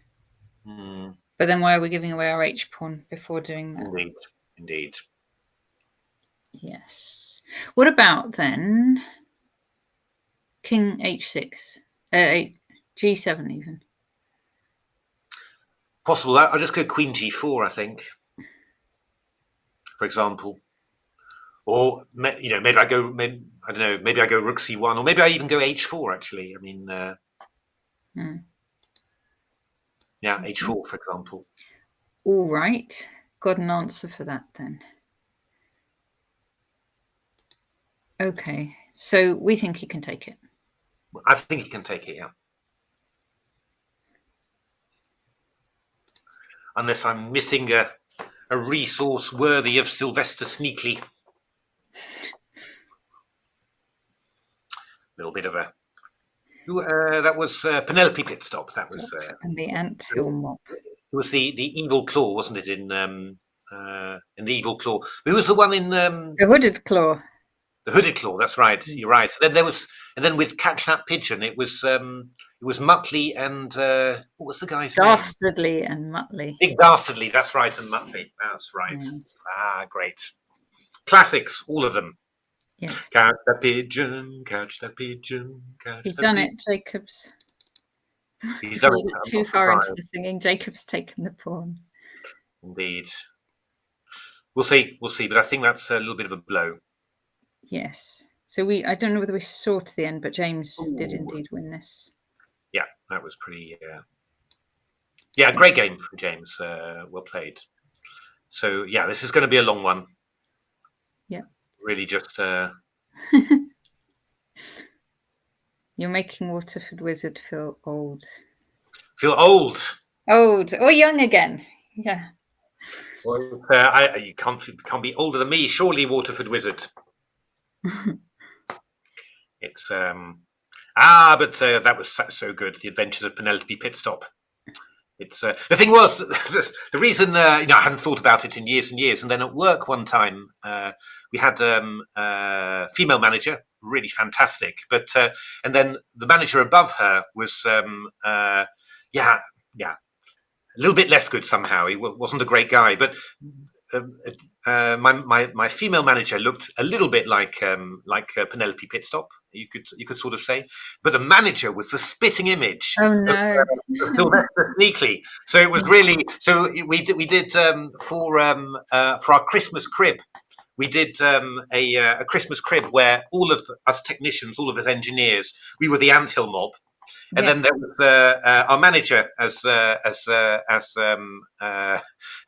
Penelope Pitstop, Yeah. and then the boss of our manager was Sylvester Sneakley, and we were running Did you and trying. mind? So he was he didn't, thank goodness he saw it. He wasn't meant to see it, but he didn't quite grasp the significance of it. Yeah. Thank goodness. But Yes. but Okay, that we was do have some it was moves. our best ever Christmas crib, I have to say. That was really nice. We always used to do the crib in a big server, so an empty server that was no longer used, and it was this big case, and then we had sort of all sorts of different compartments, and then we used to have different things popping out. So that was really nice. That was really good. Happy days. Yes. So this one better for black. Yeah, a little bit better for black. Richard's going to play h5, h4, h3 actually, which is quite It is. quite Yes. irritating. So yeah, not easy. Certainly not easy to win, but definitely some chances. It's very easy to lose a pawn as white along the way. Let's see what happened with this one. So we had b5. He did. This was very clever from Peter.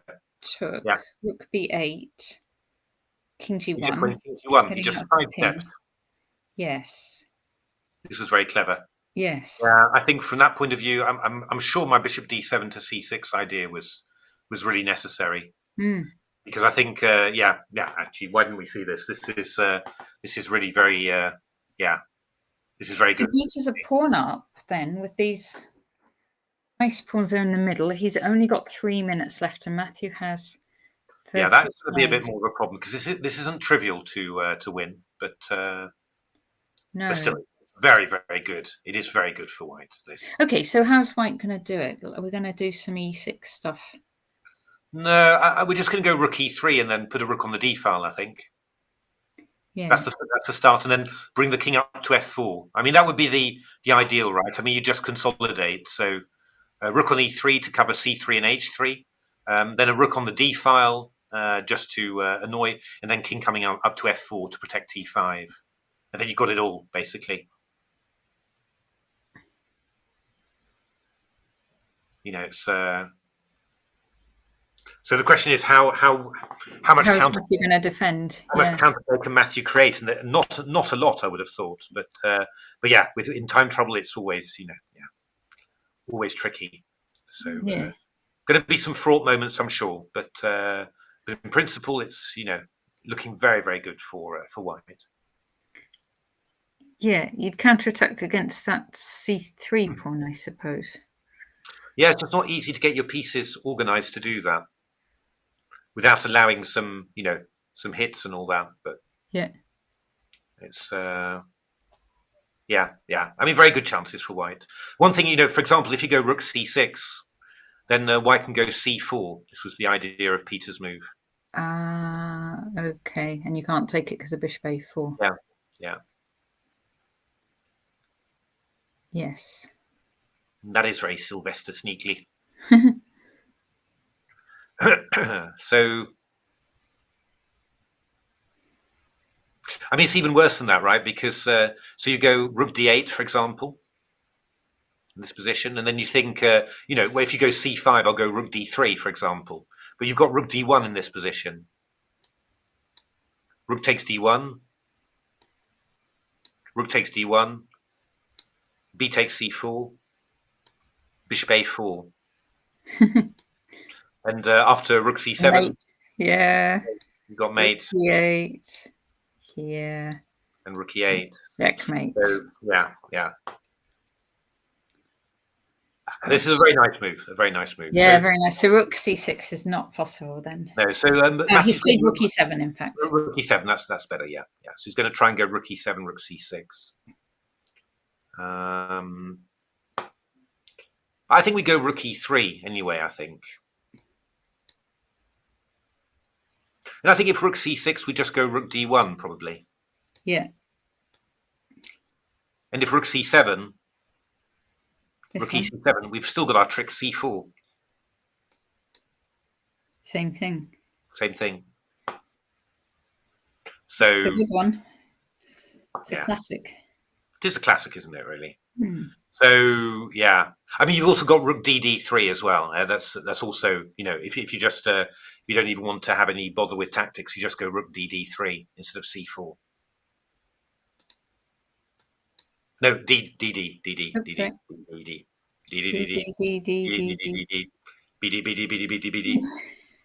So, and then you just go, and then afterwards you're just going to bring your king in. I mean, that's, or even bring your king to d2. I mean, just to cover the c3 pawn, why not?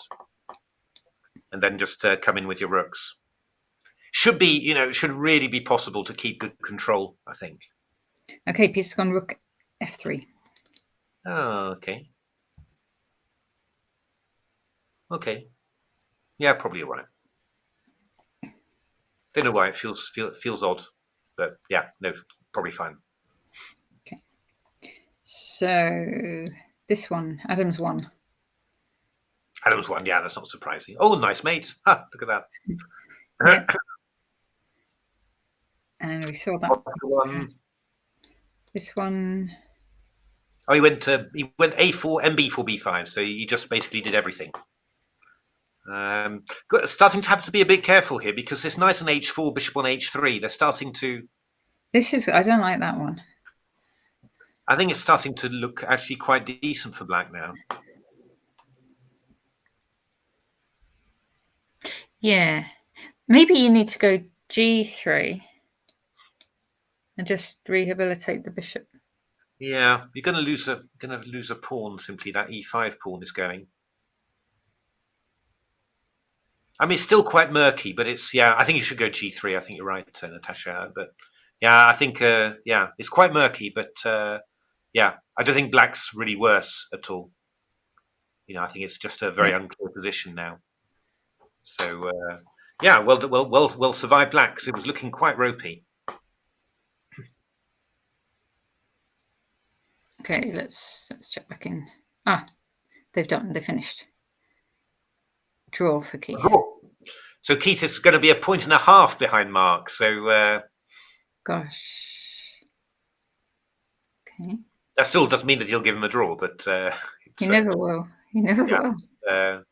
Not unless the tournament's clear already. Okay, but it's very important now because the game between Jacob and Jonah Willow. Because let's see this one because this was an but interesting game. Indeed, this is what happened, and now h4 simply for Jacob, and I think we're heading for Drawville again. This move. Unless maybe what Jonah's going to do is to go rook b2. Now? Yep. And then hg, rook b3, rook h1, queen f3 check. Oh dear. Takes take. So white's the pawn up, but black's got two connected past queenside pawns. How is this? I think I think it's probably a draw, to be honest. A5, rook A1, for example. You sort of hold the pawns back a little bit. It's going to be slow progress. So A5, rook A1, B6, and then we start moving our own pawns, king E4 or something, and start thinking about moving our own pawns forwards. How many points do these ones have? Jonah and They both have 3.5. Yeah. So that would be to come within a point of Mark. That's the point. 4.5, and he's got 5.5. But Jacob's already played Mark, of course. Yes, he has. Has Jonah played Mark? No. I don't think so. Yeah, so I mean, it'll really depend whether it's either Keith or Jonah. But Keith is the right colour for Mark in the last round. So. Right. I think it's sort of only poetic. We need Keith to play Hebs, don't we? Of course. And Peter Robertson. Oh, Peter as well. Yeah, Peter could play Mark. That's true. I don't think Peter's played Mark yet. No. So yeah, unclear.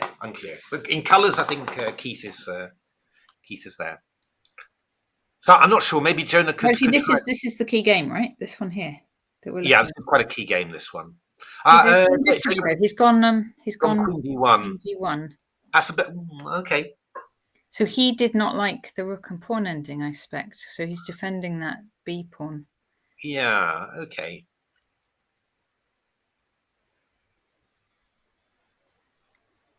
Yeah, I mean now somehow Jonah's got to get the queen side a bit defended, and then afterwards you can maybe just try again for this rook. To try to get this idea. I think your king's going to be safe enough. You can put it on H7, and everything will be protected. So maybe you go A5 now, and just tie down the B pawn.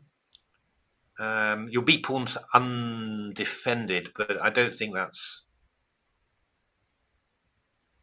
the one problem that you got is that white could go something like Queen D8 check, King H7, and then Queen B6, and because you've got all this pressure against F2, but you can't really make anything of it.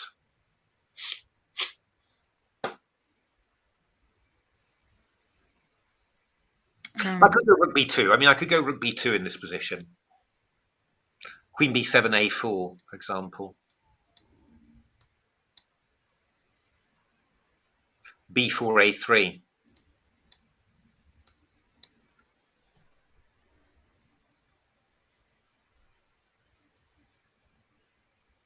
Now, this would probably be winning for black. I mean, I'm threading A2, A1.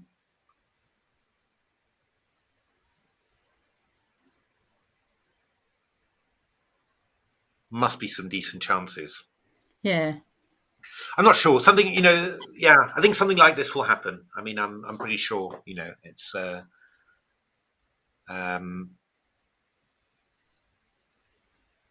A5 or... This is the position. Can black do anything? Again, it doesn't need to do anything against the king, really. No, I mean, you could play rook B2 as well and just give up the B pawn for the A pawn as well. I'd probably go Queen D4 or something, and rook B3, Queen A7. You take there. Yeah. And again, I push the pawn on B5, or I go rook B2 maybe first, but I think this is maybe, this doesn't feel efficient enough somehow. I feel we should be trying to Jonah's played A5. Okay, yeah, that's the move we wanted. So it feels more natural, and it's also, it gives the opponent a chance to go wrong, right? I mean, if Jacob doesn't react, then we'll play B5 next, and maybe B4 afterwards, and then it's starting to get quite interesting, because then you've gained like 3 tempi for any rook ending that you get, and this can be quite significant. So I don't know. I get the feeling that Jonah's maybe going to make this one. I would say. My feeling is that the chances are more Jonah making this one than Jacob holding it. But we'll see. But all credit to Jonah. He's giving it a really good go, and Jacob's defending quite well so far. What's the matter, Natasha? You're looking. Oh no, I was just looking at the other tab, just looking at the trying to look at the scores. Yeah, we've got Mark on 5.5 out of 6, James Jackson on 4.5, then Keith and Peter Robertson on 4 out of 6. And then we've still got this game, Jonah against Jacob, where either could get to 4.5 or 4. Thanks for the follow, Strobex Gaming. And we got Richard Pert as well, who could make it to 4, and Peter Wells as well, who could make it to 4. Yeah. So,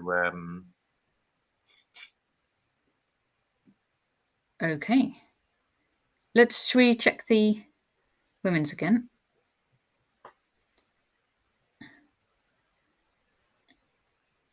Here. And so we saw Allah had won. Lan Yao was looking promising. Looking really good against Julius. 2 pawns now, isn't it? 1, 2, 3, 4, 5, 6. Yeah, 2 pawns up. So yeah, and this kind of quite nice, strong pawn in the middle there. Yeah. So that's going to be good. Okay, Nina and Nusha. Yeah, Nina's got an advantage simply. It's a slight advantage, but yeah, very pleasant. I mean, I played, had a number of positions like this from Nimzo Indians before, and just very nice for white. So, yeah. What can you say? Decent chance. I'm not going to click on May. I'm not going to click on May Caterpie. That's a trap. No, but she has won. She has won, but I'm still not going to click on it. Yeah. She's won. Yeah. Okay, fine. So let's go back to this game because this is the key game. A5.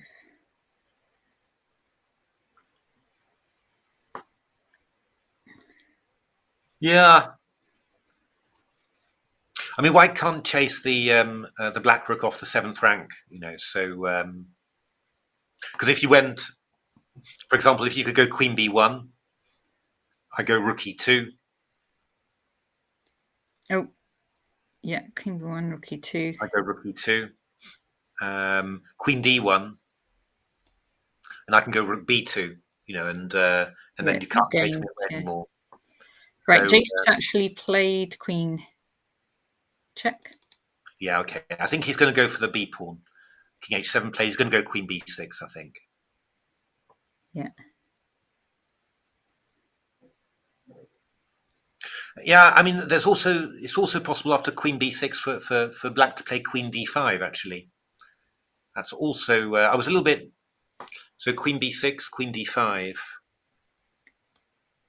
I was a little bit nervous about it because it releases the pressure on f2. But for example, if I now went rook c1,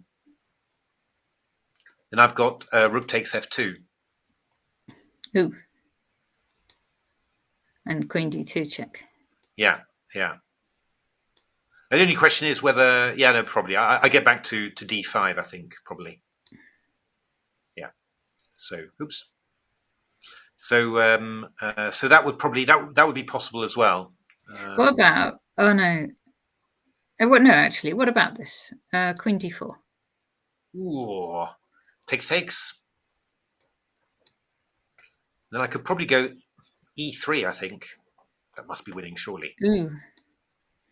Yeah. I am in time, aren't I? For the yeah, I'm in time to catch the pawn. I go rook takes f2 check. Takes. And I go king g6. Yeah. Or I maybe go f5. I'm not sure. I've got b5 as well. This must be winning. Yeah. Is it here? King f5.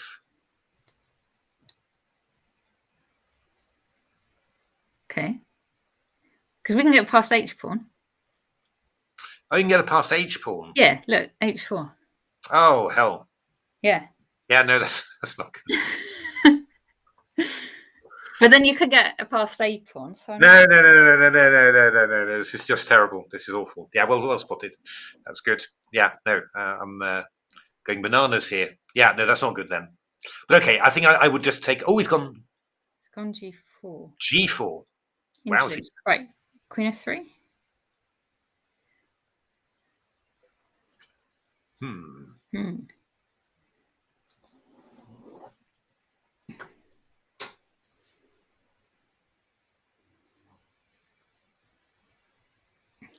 A bold move.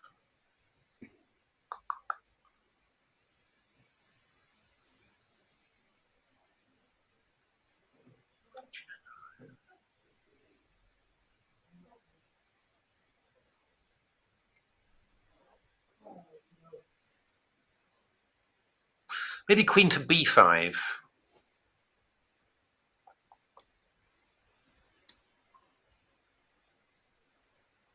Okay. You can do that. Although you've got to start watching out because h4 suddenly looks quite dangerous there. Oh. H4 is really dangerous, actually. Funnily enough, I've just been reading a book of Judith Polgar's recently, and this idea of you fix a pawn and then you play h4 to open the file and you can't avoid it. That's that trick. She gives a number of examples which are very nice. There's one very famous game of hers against Burkesh where she did that in the opening. But this would actually g4. G4 is a good move, actually. G4 is a very good move. It's the sort of move that makes your heart sink when you're trying to grind someone.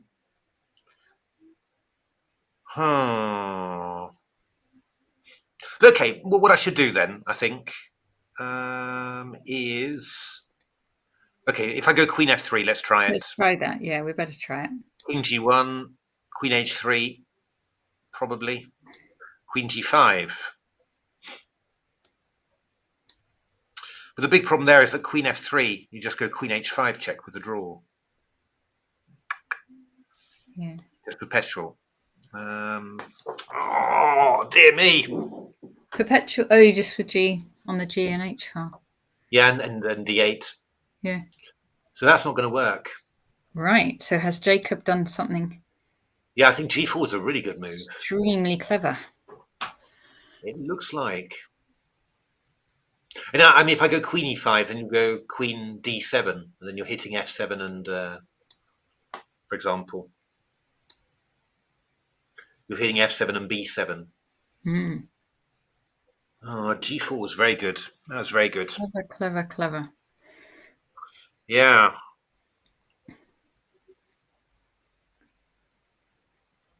Queen f3 played. Okay, yeah. So we're expecting king g1. Yeah, but it's not going to be... Well, okay. I mean, what you can try is you can try queen h3, queen g5, and then queen h6. Well.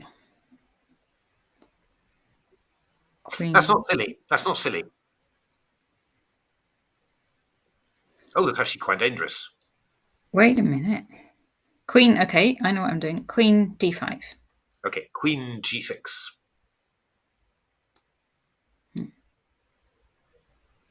I have to play g5, I think.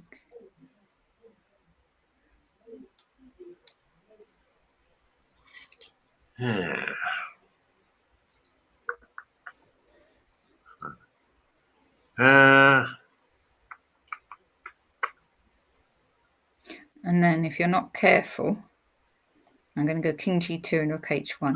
Yeah, no, it's not that not that easy.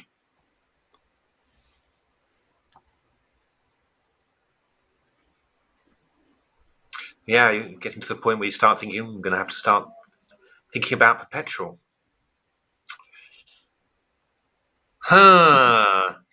Thank you, B22 C3 Sicilian. He's done it. Oh, He's done actually, we do have some more moves. So he's done it. He's done queen h6. yes. But queen d5 is indeed a good one. I mean, I could go queen e6, but again, I'm starting to wonder whether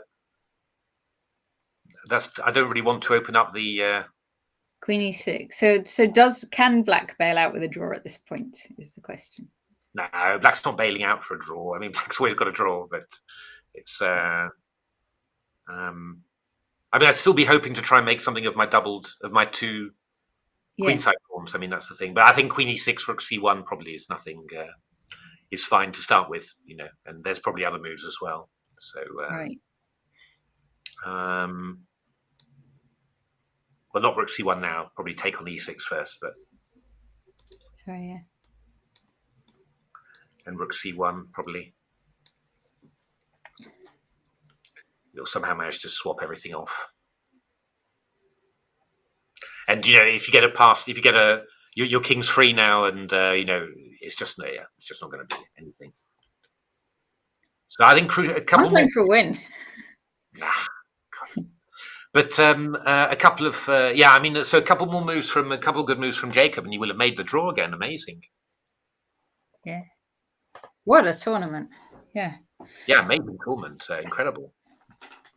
So, but yeah, this idea queen d5 and g5 is pretty nice. I don't think there's anything.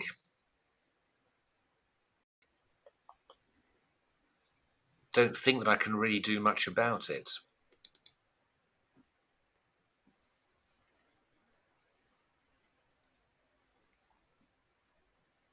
On a similar vein, I could play. Yeah, I mean, I could play king h2 instead of g5 as well, threatening king g3 and rook h1 actually. So, yeah. Yeah, no, I think this is just going to end up.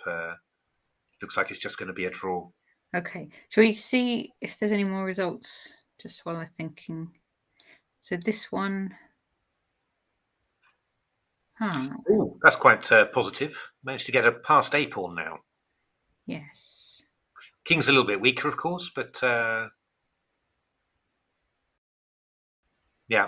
Now this one's going to go on forever. This is really, really lasting until deep in the night. This one. This one then? Not this one. This one is looking horrific.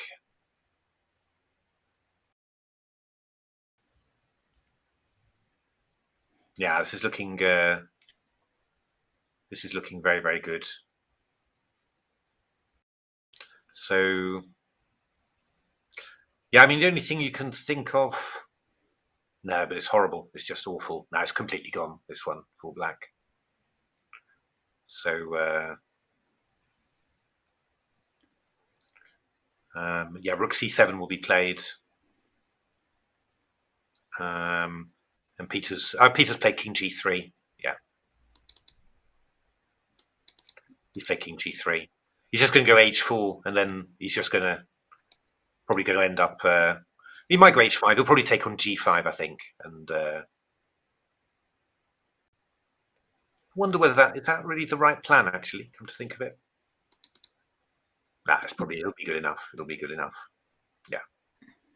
He's going to go h4, takes on g5, and then he'll go rook d1, rook d2 to h2, probably. That's what he's aiming for. Just mate on h8. Yeah. I was thinking maybe more about, just getting the king involved and, maybe just bringing it round e2, d3, d4. But, yeah, okay. There's many ways to win this. And this one will be as good as any. Okay. Actually, it's a very nice game from Peter. Really very nice game indeed. So he's actually been playing pretty well. Just I think just not quite. Yeah, the practical feel is not quite there yet again. But 1 minute left only. It's Matthew's 20, of course. Yeah. He'll do it now. Yeah. He will do it. He'll make that one. Okay, this one. Oh, look at that! Black, nice position for black now. So bishop on h3 still offside. Yes. Still a little bit. I mean, there's still some. I think there's still plenty of incidents left in this game, but I think what black can do is play bishop e8 to c6. That would be quite a nice, solid way of playing, and just get the bishop nice and really active like that, and then also protecting the b7 point, and then there's not much you can do really. So I think that would be bishop e8 would be a really nice move, I think. Yeah, so all Patrick's practice in the quarantine league has helped. Exactly. But yeah, not that much time left, so it can still be thrilling. These guys, I can't remember if we saw it, but these guys drew. Yeah, they drew. Okay, this one. Yeah, Black's a pawn up now, and Up. it's going to be winning this one. Regan. Oh, very nice, very strong knight on d4 there. So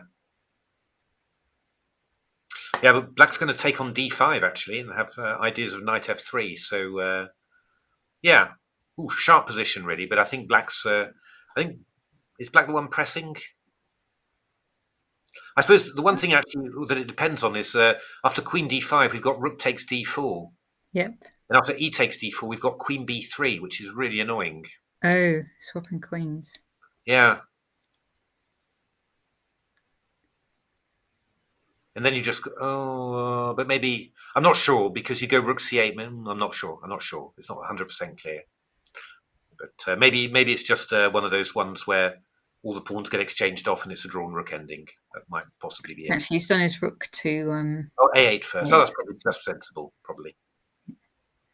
Okay. That bishop on f5 looks nice. Yeah, pawn on d2, very sharp position. Who is better and why? Yeah, no. Well, you'd expect that that White's better. I think. So, I mean, bishop e6, f takes e6.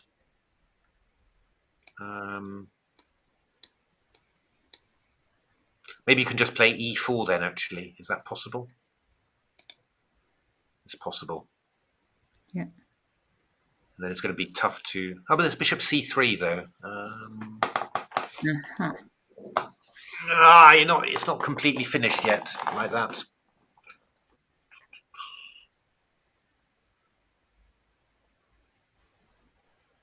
Maybe you should just go rook takes g7 simply. Yeah. Just or could you maybe go rook g7? Rook g7, g7, bishop. Yeah, takes. And then I go bishop. Yeah, I could. Yeah, e4. Well, there's queen d4 check, but I was thinking more of bishop e5 check and bishop d4 maybe or something. Yeah. Don't know. Got e5 though.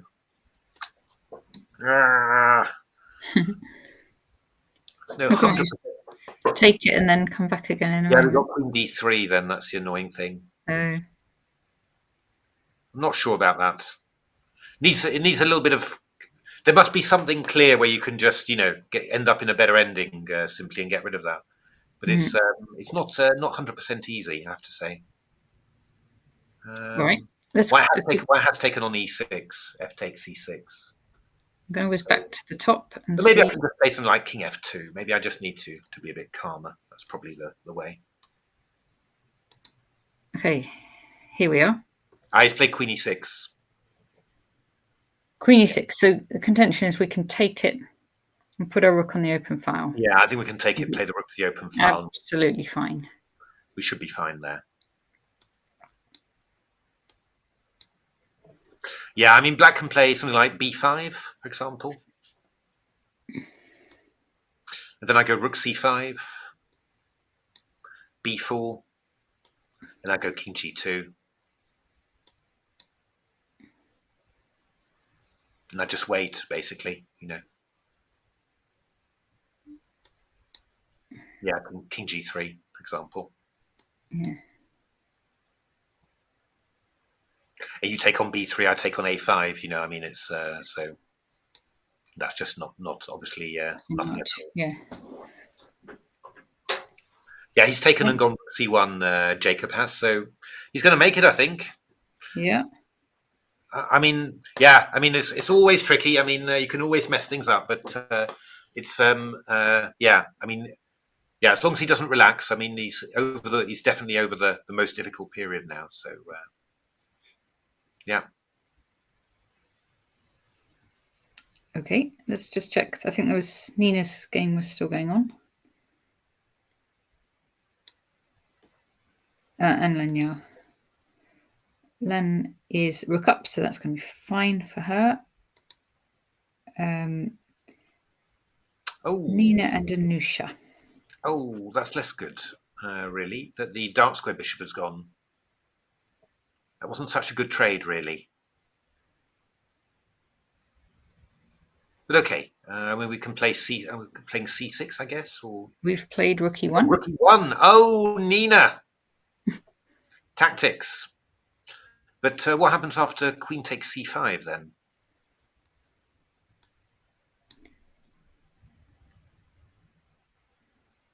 Or maybe even more to the point, rook d7. Rook d7 now. Oh, I see what you mean. Now,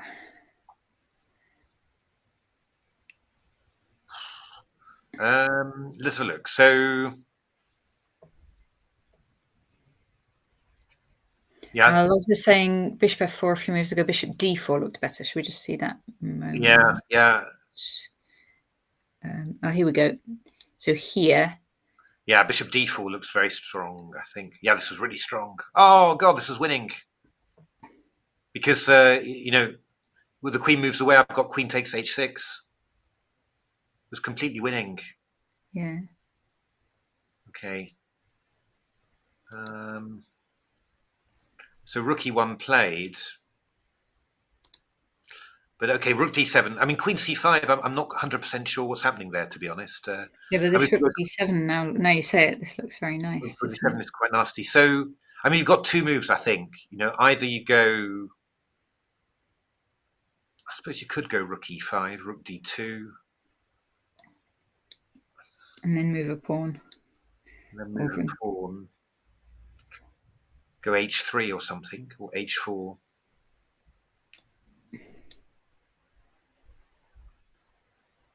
Hard to believe you'll get any more than a. So how is this? So here, say you did that. c6. Yeah, no, you're not going to take on g2 with the knight. You'll take with the rook if you're going to take on there. There's also knight d3 as well in this position. That's what I was thinking of.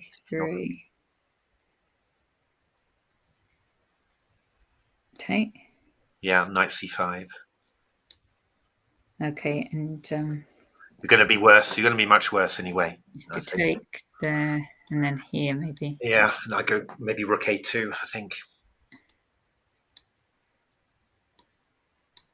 Yeah, king e7. Yeah, I mean, if anyone's got the chances, I'm not sure. It's probably just equal. I'll go a4 maybe, b3, or rook d2 maybe. No, okay, it's not so clear. It's not so clear. I mean, but maybe we can play better with our king. We don't need to give away the h6 pawn, for example. But I think rook d7 would be quite an unpleasant little move, really.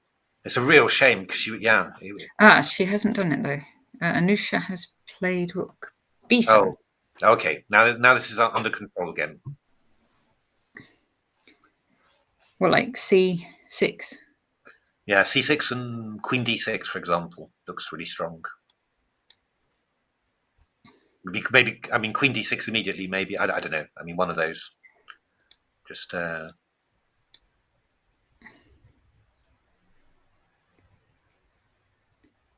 it looks winning, to be honest. Simply. Yeah, it's just simply winning this. So back in control. Just a little wobble, but it looks like winning again now. Okay. Let's go back to these ones. So we now have this rook ending. Okay. What about now if black... Oh, if black tries for the b pawn, white just takes the a pawn first. Yes, I mean, you should probably go rook a3 now, I guess. Yeah.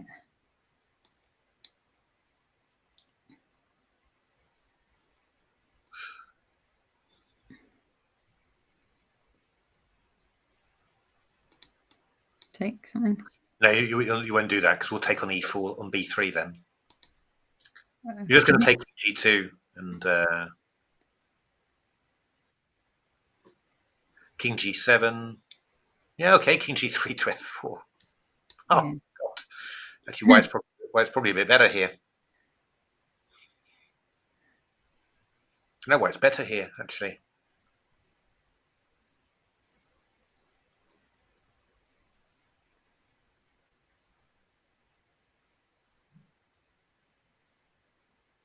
Amazing, yeah, white's better. White's better here. It looks like white's going to actually end up picking up an extra pawn than black, at least.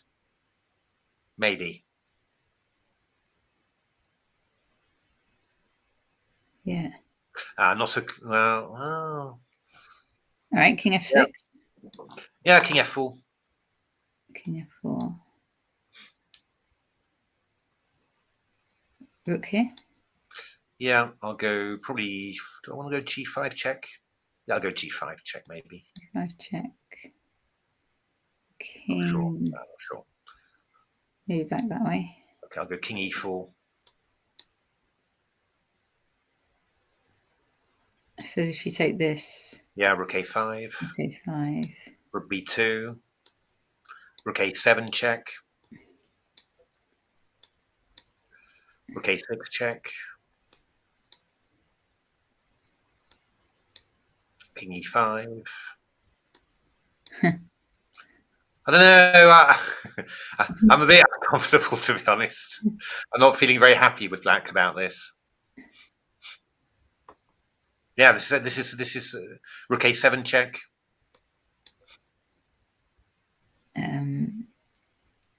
Let's see here. Oh, g6.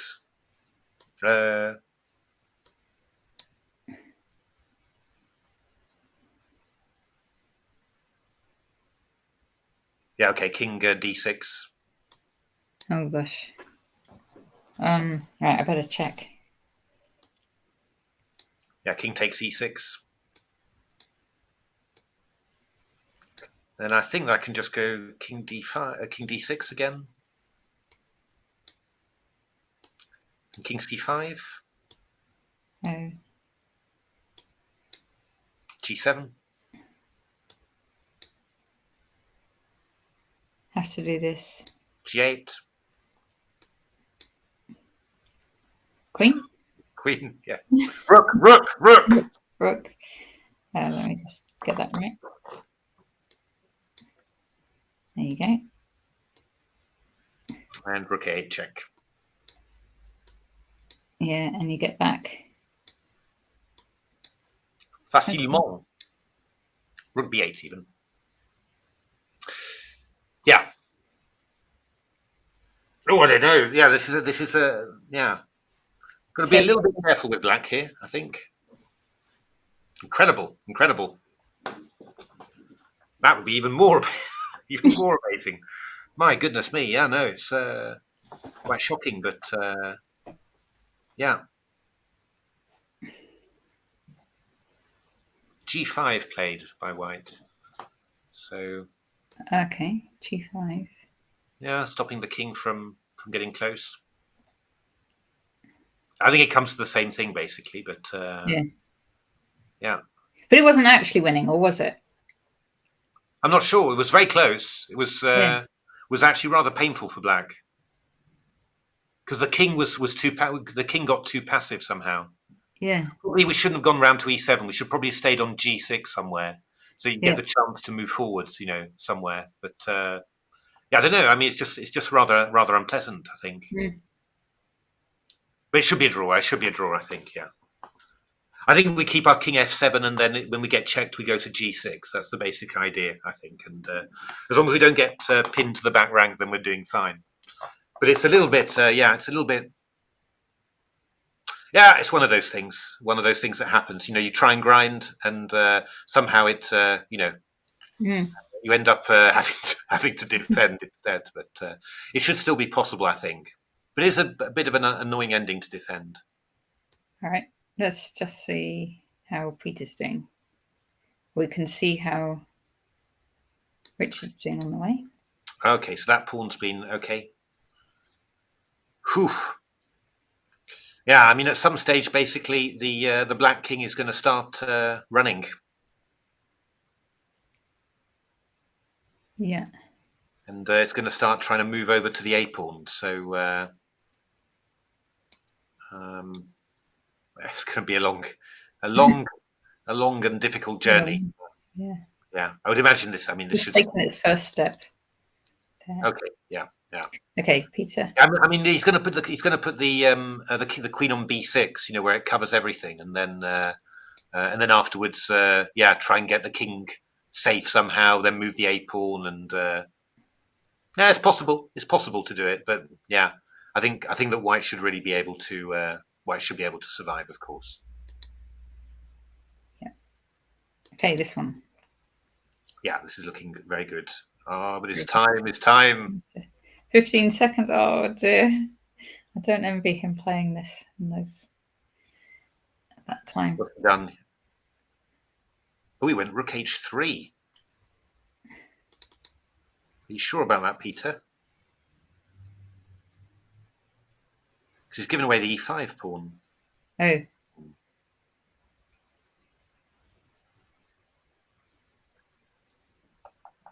But no, it's probably winning. It should be winning, of course. You go. Couldn't he bring his rook back and just defend it? Or? Oh, so something happened. Oh no, maybe it was maybe he's gone e6. He's gone e6. It's all happening. Yeah, it's winning. It's winning. So what happens if it takes? King g6. I'm imagining. Nice. Are you just paralyzed? I mean, you're completely paralyzed. I mean, I'll go. Yeah. Rook G5. F8. Yeah, maybe I go. Yeah, rook h7. Maybe. Yeah. Oh no, you go rook f6. Sorry, I go g5. Just g5. Stick with the original move. Just g5. G5. And then we've got rook dh4 to h8, or we've got rook h7, rook g7, rook h4. It's all coming. This is nice. It's very nicely played. I mean, it really is. This was actually a very nice game from Peter. Got to say. Hard luck for Matthew, who's lost 3 in a row, and tough games as well. You know, nothing. A long game against James Jackson, and yeah. Chess is tough sometimes. But yeah, this was very well played. Very well played from Peter. Okay, let's check back in on these ones. King g3. Yeah, okay, this is quite good. This is it was probably a bit too early to push that pawn to g5. So but okay, how did that happen? King g. He went to h3. Okay, that was a bit strange. But okay. h3. I wonder why he went to h3, not g3. Slightly strange move. It's a bit strange. But okay. Now the question is, I mean, yeah, rook e5 is going to be the move. I've played rook d2. Yeah. Oh, he's going to go rook d5. Oh, that's quite clever. That's a good idea. That's a really good idea. Yeah. Because you're going to go. So if you go rook b5, I go rook d5, and then I'm just going to have it's going to be rook and 2 versus rook and 1. You know, so that's going to be fine. If you don't react, I've got b3 to b2, but with a very active rook on d2, so that's going to be quite good. And I'm also Jacob hasn't played rook b5. He's played rook e5. Yes, that's decent as well. But we can still just go rook d5 now. Yes. So how does this go? No. Actually, we can go rook d6. Would be quite sneaky. Rook d6 takes. Rook b6.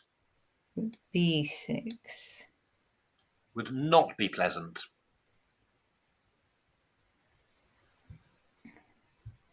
So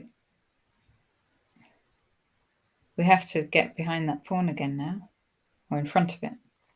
Yeah, but this is going to be just good for black now. Yes. Oh dear. So is this? No. He's played rook d6, so Jonah's Yeah. played rook d6, but white can still play rook b5 now. That's the key point White now. needs to play here. It's quite important now to do that. And then after rook d5, rook g5, we go king g5, and or rook g5 check, we go even. That's even simpler.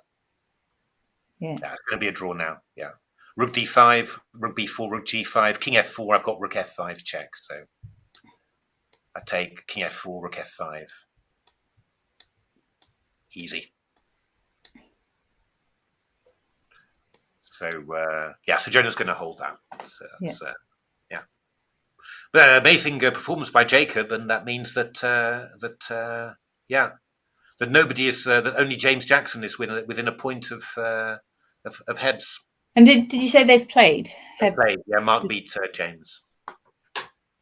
Okay, so it'll be Hebs on board 1, James on board 2, and Hebs will need to draw to win or to do not for the other one, not for James to win. Yeah, exactly. Okie doke. Good.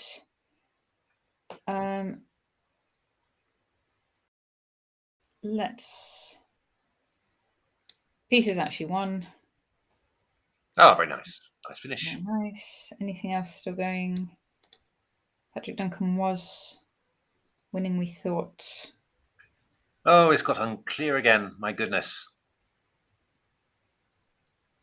Wow. Because rook d8.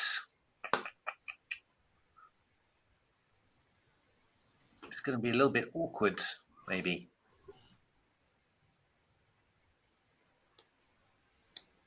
Yeah, rook d8 is going to be awkward. It's going to be rook and bishop versus rook, isn't it? You can feel it. We'll have to make an assumption and wind up on that eventuality. I mean, that looks quite. I mean, you don't really want to go bishop h7. It's not really the move of your dreams. The chances that you end up losing something are quite high, I think. Just rook h8, actually, probably. So maybe you should go bishop f7 and rook f7 and then just go f4 afterwards. And then go f4. I mean, your queenside pawns are quite fast, really. I mean, you go gf, for example. I go rook f4. I mean, you could play a move like rook c7, for example. King b6, rook c6, king a5, rook h6. I go b4 simply, and I'm sort of thinking, well, you can go bishop f1. I go b3 then. I just sort of think, aren't my pawns going to be quite fast? King b4, king c3. I don't know. I'm not sure of anything anymore. Mm-hmm. It's not trivial anyway but white's really passive there, so I'd expect that you could make a draw like this. Oh, he's done it, actually. He's done it. Yeah. Or maybe you play one more move, and maybe you play b4, for example. Maybe you just do that first. Get the queenside pawns rolling. I don't know. Yeah.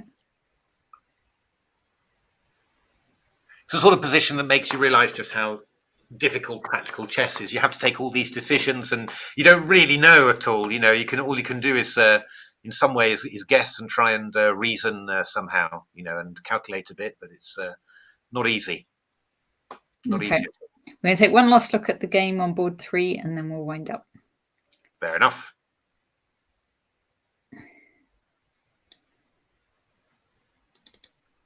Yeah, okay, so rook f5 check now. And that's it. Shaking hands. Okay, great.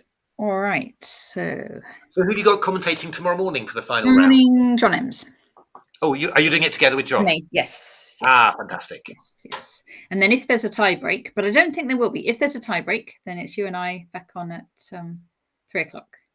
We'll be there. But you never know. It could be. Not looking likely at the moment, but Yeah, never know what a drama of a last round can do. Yes. And the only game we can still see there is Nina against Nusha. Oh, let's have a look at Nina. Quick last look at Nina. Let's look at Nina and Nusha. I did think she was going to be winning, Nina. Here we go.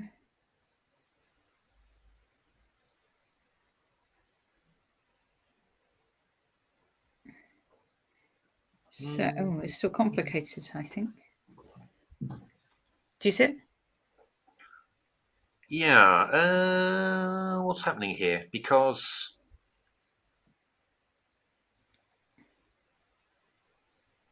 I.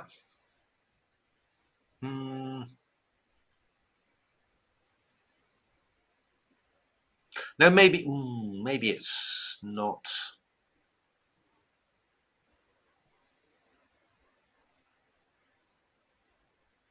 Maybe it's okay. Yeah, I was looking at Queen takes c5, Rook takes c5. Just wondering. I don't know whether it's the best. E3. Yeah. King g1, and then Rook f7. And c7, I'd go e2, but you've got Rook e5 there.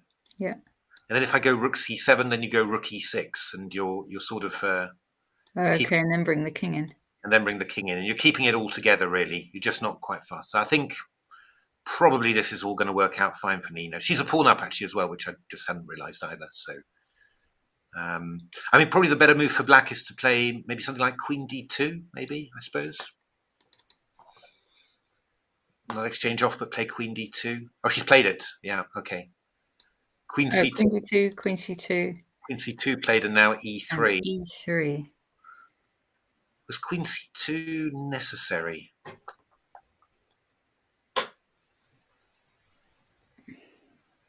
This is nice defense by Nusha.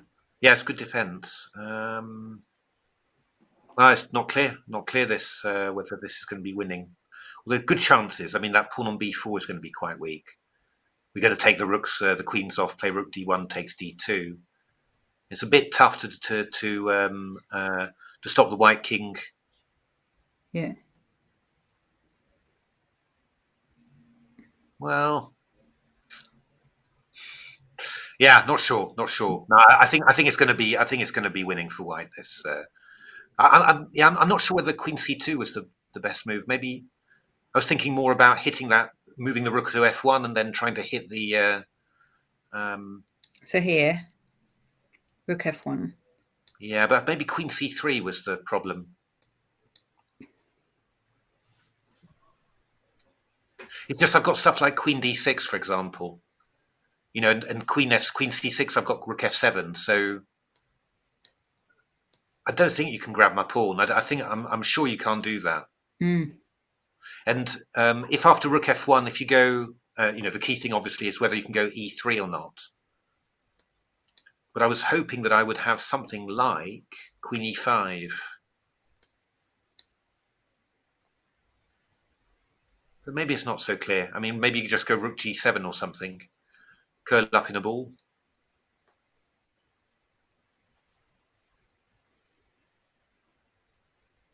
I don't know.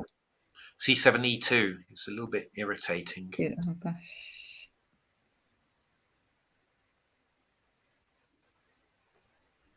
Yeah. Yeah, complicated. But I think that rook ending is going to be winning for Nina. I think you managed that pawn on b4 is too weak, and I think we will manage to. Can you just like move your rook though, like rook? Yeah, I go Queen c2 then. That's the thing. Yeah. I mean, I can pick up the e2 pawn, and then you pick up the c7 pawn, and we're sort of kind of in the same situation, really. Yeah. Yeah, I haven't gained anything by all this messing around, really. So. Okay, and Nusha's bringing a king in. Yeah, so I guess we're gonna play Queen d2, Rook d1. I don't think there's anything else for it. Yeah. Rook c6, Rook d2, King f6. Yeah, then we should bring the king in, and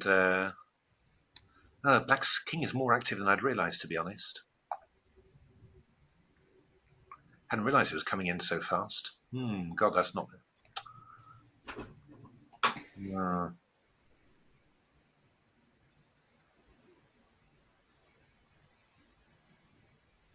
I'm not sure.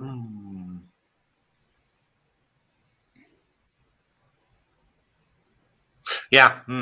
Yeah, I don't know. It's probably looking more drawn, I think, than one. With the black king on there, if king e3, just rook c3 check happens, then rook d3, rook c2. So it's just really hard to.